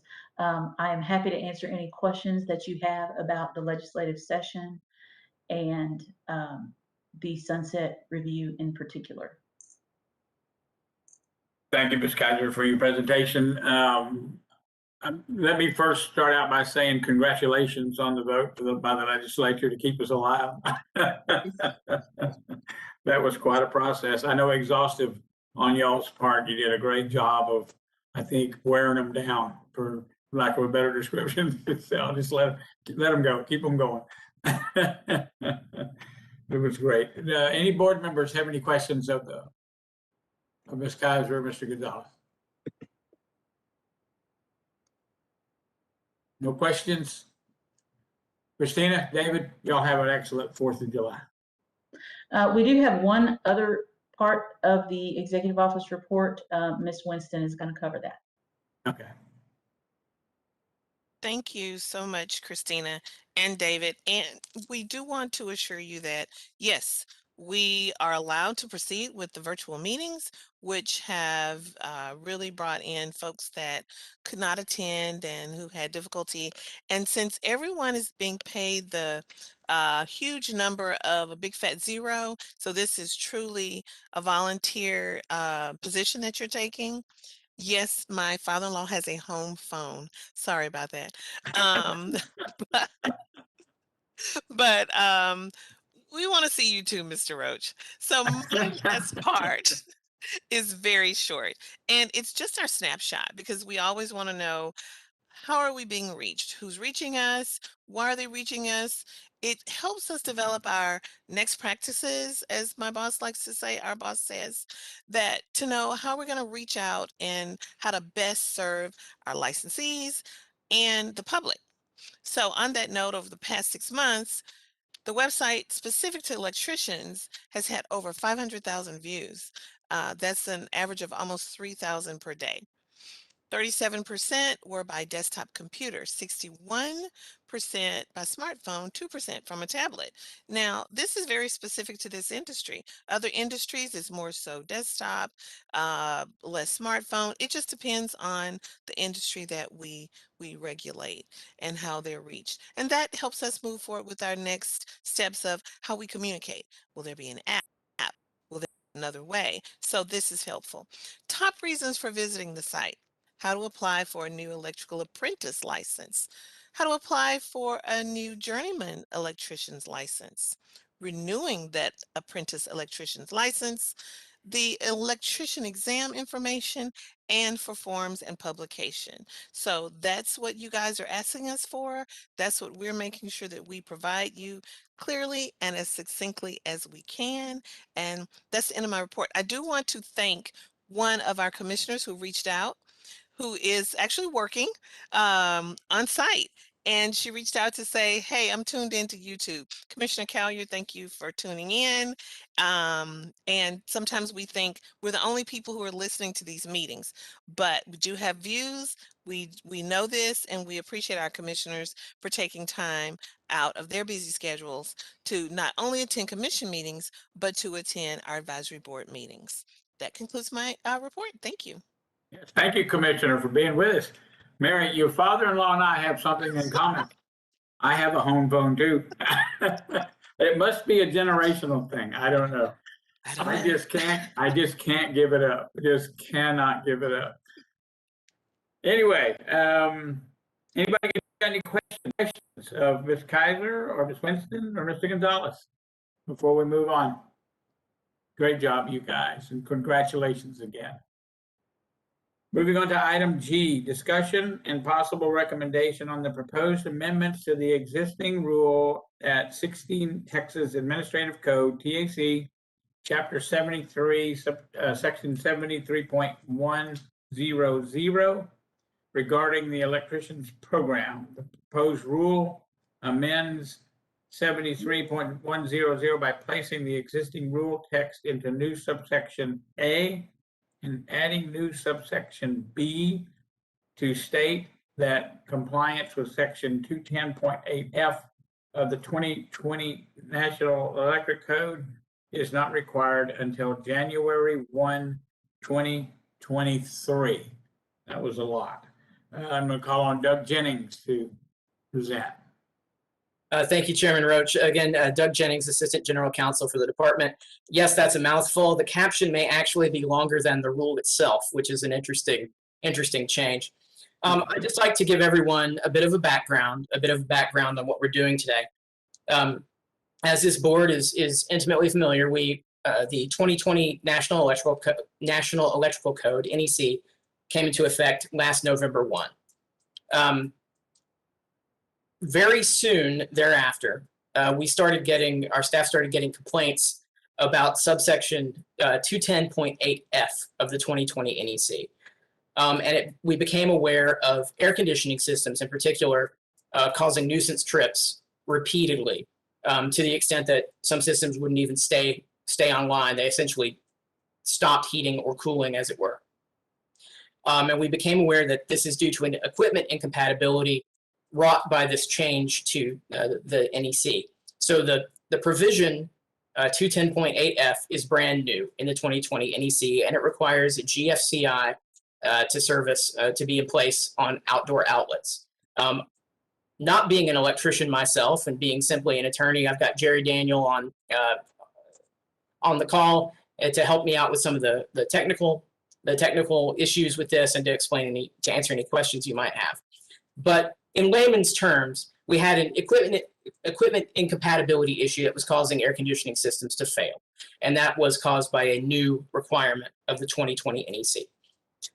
Knowing that summer was on its way and that shockingly high temperatures were on the way, our commission took an extraordinary measure to put emergency rules in place to delay the implementation of this one provision of the NEC. We moved the effective date of section 210.8F to January 1st, 2023. And the reason we chose that date was it is widely recognized by states that are seeing this problem that is an equipment compatibility issue, and some time needs to be placed in order to allow manufacturers of the relevant equipment to catch up and to make those systems compatible. We had a public commenter mention that of the 22 states that have adopted the 2020 NEC, at least half have taken some action regarding this provision, and I'm certain that more are considering some sort of action right now. There's also, it looks like there are a couple of requests for amendments, TIAs is what they're called, before the NFPA, the body that maintains the NEC. So with all of that said, that's a jumble of information, but let me explain why we're here today. I mentioned that our commission had an emergency meeting on May 18th of this year in which they adopted emergency amendments to the air conditioning and refrigeration and electricians rules. And I will share the rule text. The text that was adopted for the electrical program is right what you see here. It's identical to what we're going to be considering today. So these rules are in place on an emergency basis. So these rules came into effect, as you see here, on May 20th.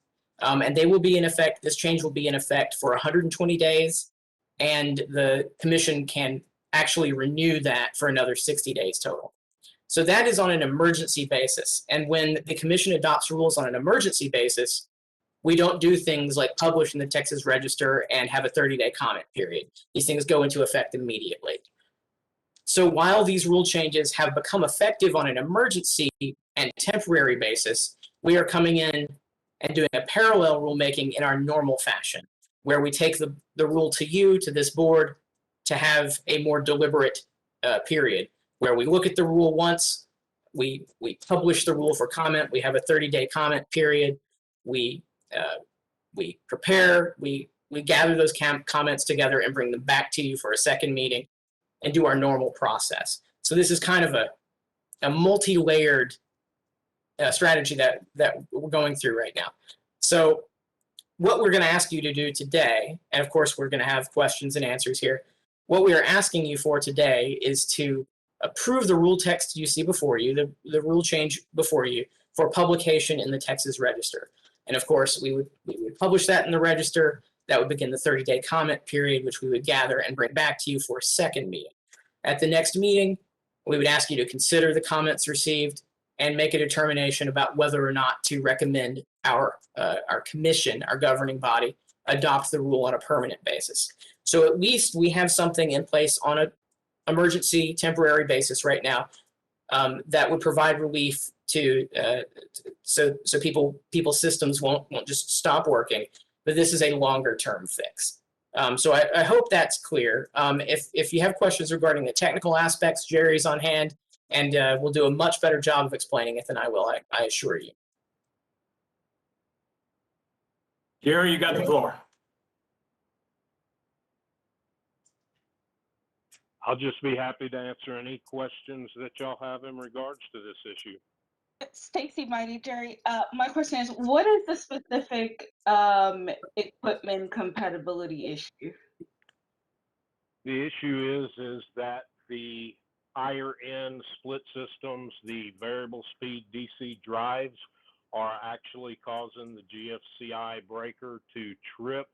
A lot of people want to say the breaker's not doing its job. I want to make clear the GFCI breaker is doing what it's supposed to do. It doesn't know if somebody's getting electrocuted. It doesn't know if there's a fault. All it knows is there's not the same coming back as it's sent out. When it hits that level, it trips it. We have this problem due to the variable speed DC drive. One of the things I found out, that shame on the people doing this and the testing laboratories, they are allowing them to introduce voltage and current on the equipment grounding conductor because they do not have a grounded or neutral conductor to the machine. So that's a problem they're going to have to fix.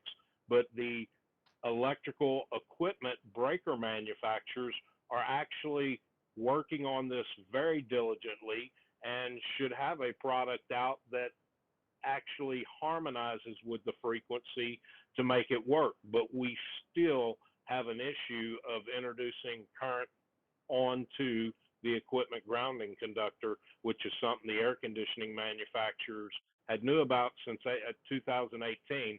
They're going to have to change it and get that straight. Okay, because that was kind of like specifically my question. The GFCI is doing what it's supposed to do, so why would we want to change the rule permanently? So your air conditioner trips out in Texas with a 100-degree day, we'll probably lose more people from heat-related fatalities than we would the GFCI. I will tell you, I was the general manager for Lanor Electric and air conditioning for 14 and a half years. I can't tell you how many thousands of air conditions I touched. Never was electrocuted, never was shocked. The problem we have is Code Making Panel 2 at the National Electric Code actually used justification from an unlicensed, untrained, unqualified person that installed a unit, and a young man had a fatality on it. We cannot fix the unlicensed activity. Just like I've told the manufacturers, I guarantee you that unlicensed person, if this requirement was in the code, would not say, oh, wait a minute, I got to go get a GFCI. They couldn't even hook it up right in the first place. Are they actually going to go get the GFCI? No, I don't believe so. This is a problem we're trying to fix that we can't fix with equipment. We have to stop the unlicensed activity, have more training and qualification that the person hooking the equipment up knows what they're doing. So really and truly, there was no justification. I can even go further that Mr. Johnson that runs the Syntex Independent Electrical Contractors Association that's on that panel. He actually made the statement to Code Panel 2, wait a minute, we need to get some data showing the compatibility or we're going to have unintended consequences. They pretty much shut him down and ignored his comment, and this is where we are today. Had we took a look at data and compatibility, it probably wouldn't have been approved to be in the 2020 code till we got it right. But this is one of those. I am a code member panel 17. It is embarrassing for me as an electrician that this has happened, and this has given the whole electrical industry a black eye. They tried to take care of it. It didn't get took care of. So as Texans do, we take care of it. And as much as I advocate for GFCI protection, and I am strongly for every safety requirement, if it simply will not work with some of these air conditions, we cannot put Texans in jeopardy by having their air conditioning cut off. We have a lot of elderly people out there that if their air conditioning cut off, they wouldn't know how to get it back on. And the truth is, in a 100-degree day, a house can very easily get between 130 and 150 degrees with no air conditioning and being closed up. And you can see the real nature of the danger that we're talking about and exactly why we've got to do something about it to make sure that we don't have this happen to our senior citizens, our disabled, our children, or any Texan in the state of Texas. Thank you. You're welcome, ma'am. Thank you, Jerry. And I'd just like to add, again, this is Doug Jennings. just like to add that one of the things that we've told our air conditioning advisory board, and we've also told our commission, is that this isn't a rule we're just putting in place and walking away from and not monitoring. So Mr. Daniel mentioned that the equipment manufacturers are diligently working on new equipment. This is something, a change that we would love to remove, right? So we want to put this in place temporarily. And once the equipment is available and we know there's a compatibility, and we know that compatibility is assured and this problem has gone away, we would love to take this subsection B away and revert to the norm. And we hope that, in upcoming versions of the NEC, we won't see an issue like this. But anyway, just to assure you that our staff is keeping an eye on this, on developments, and the moment that the department feels that it is safe and also pragmatic to roll back this rule change, we will start that discussion. So this isn't the end of GFCI protection for outdoor outlets. This is just simply to get us over this incompatibility issue.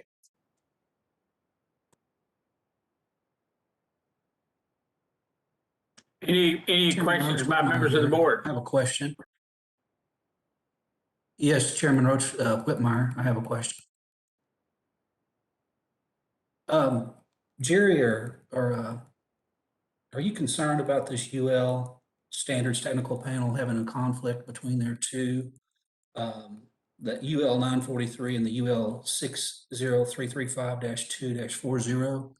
Meaning, if they haven't adopted a standard until January 1 of 2024, how are the manufacturers going to necessarily come up with a compatible product? Are we going to have to revisit this if we only postpone it until 2023? I don't believe we will. We have a standard in place already. Some of the air conditioning manufacturers want to change the standard, and I don't feel that that's needed. Working with the manufacturers, I can't really tell you which ones I've talked to, but I can tell you that two of the manufacturers we're working with have already figured out the problem with the frequency harmony, and they're already in production with the new GFCI breaker.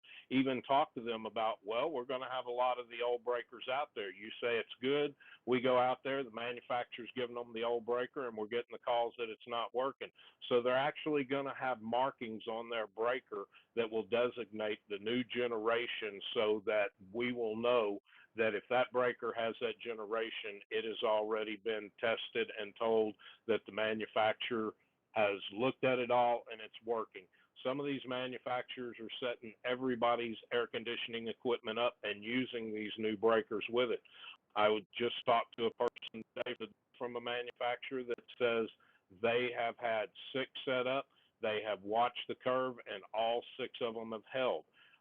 Some of them have even went out and came to Texas and went into subdivision with new air conditioners. And I think you heard a witness say that out of the 5 or 6 air conditioners, one of them had more leakage current. It wasn't a harmonization problem. It was actually a leak currents problem. They replaced that defective air conditioning condensing unit and the problem went away.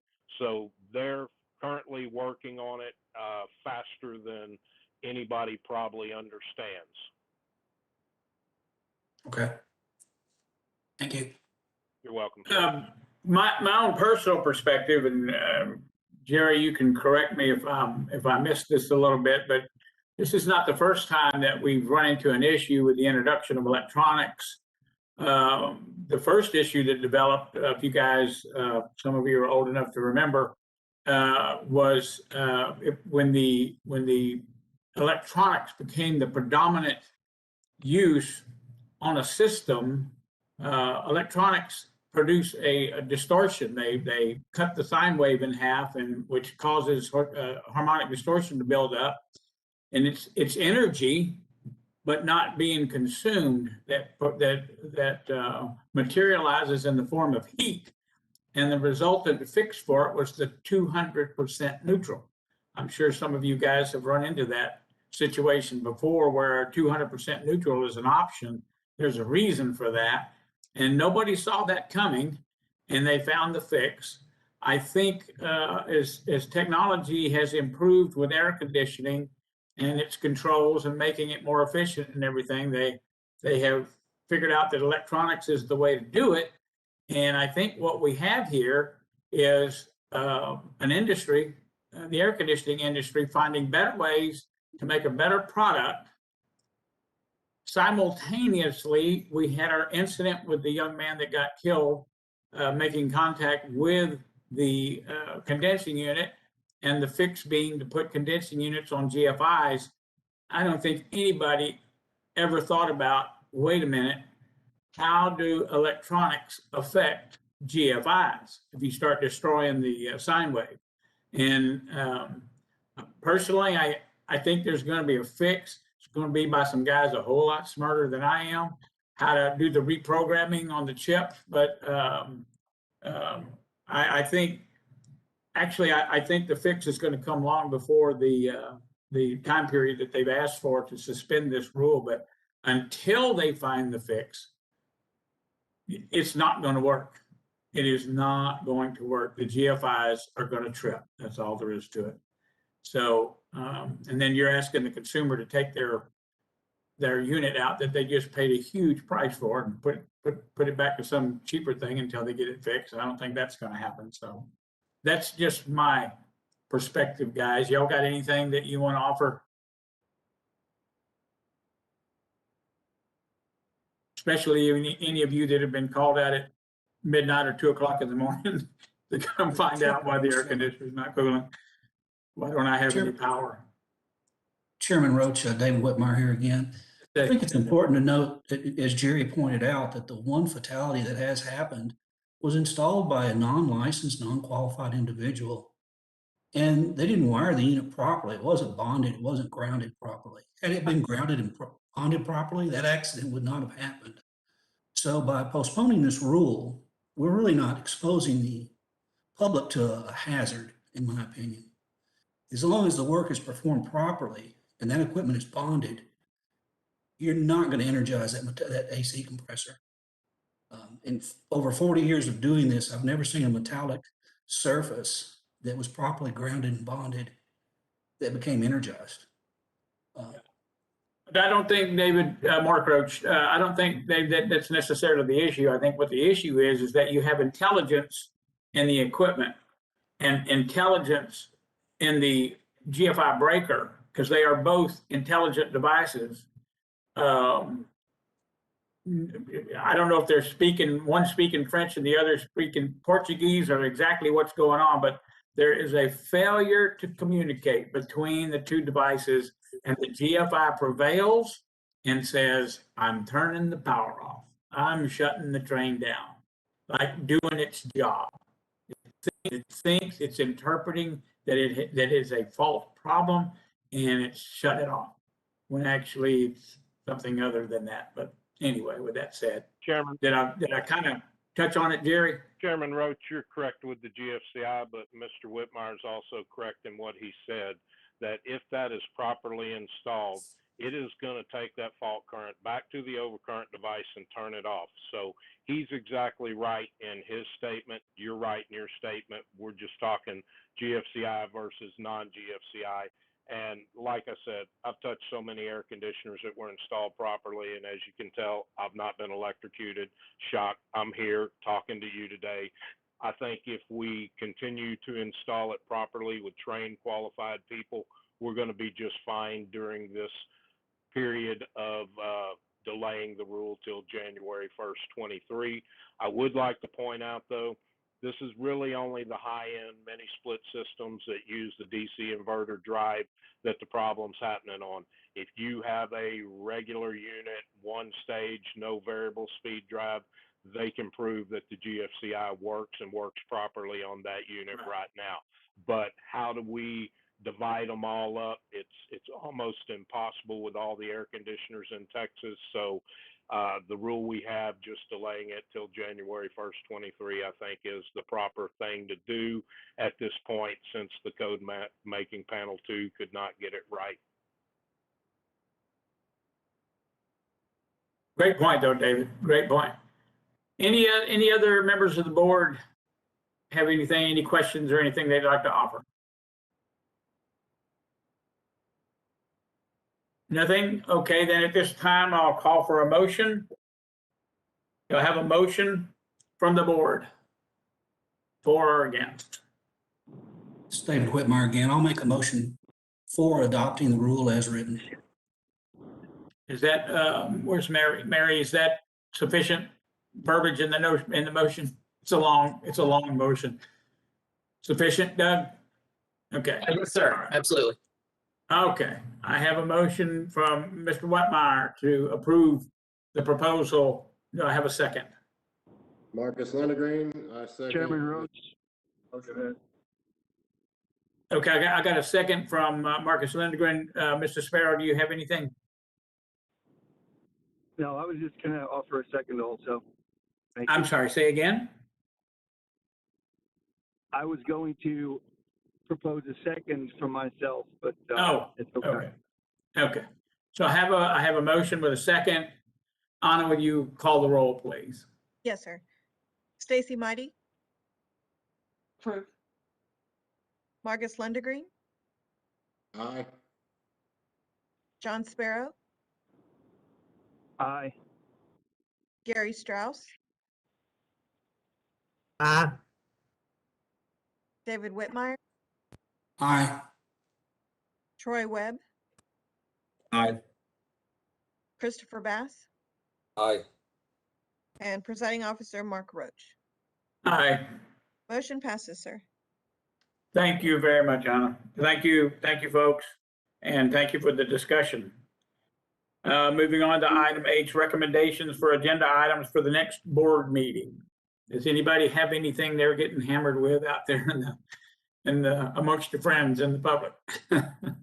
Mr. Roach, again, Doug Jennings, I just wanted to add that we will bring that rule back to you with comments for the next meeting. So I will propose that be added to the agenda. Okay, Doug, thank you very much. Thanks. Anybody have, I don't know about the rest of you guys, but the one thing that seems to be consistent in between our meetings is I continually get asked by guys in the education industry about the folks, the young folks or any folks in the training program getting credit towards their hours for their licensing requirements to take the test. And I don't have an answer for them other than to refer them to the electrical advisory agency in Austin and let y'all explain to them what. Anybody got anything? Yes, Mark Roach, this is Marcus Lindegreen. Kind of like what you're talking about. I've had several younger apprentices reaching out to me that have tried to apply to take their test at 7,000 hours. And several have been getting denials back saying that their hours, they don't have 7,000 hours. And one thing that I've noticed that seems to be consistent with the approvals versus the non-approvals. I was going to tell you, did you catch the major flaw that E&E's done that they haven't learned from Mr. Walker? Jerry, your mic's on, Jerry. Okay, Mr. Langren. Okay. So there seems to be a new form from TDLR put out last month. There was a new one in February and a new one in June. The new one in June has a place for the actual hours on it. And I'm trying to find an answer to tell these young individuals, is that the problem? That the previous forms from February and now did not have the hours on it? Maybe this is a Lisa Hodak question, I'm not sure. You guys think it's something that we need to put back on the agenda and have explained again? It sounds to me like it might warrant an agenda item for some discussion on it. Yes, David. Yes.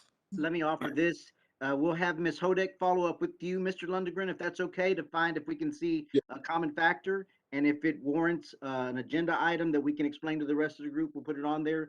Otherwise, we'll move along. Okay, Mary.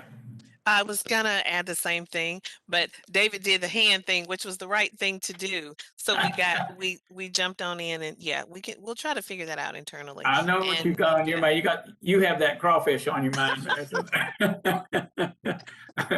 Okay, is there anything else Anything else that we feel like needs to be on the agenda for the next board meeting?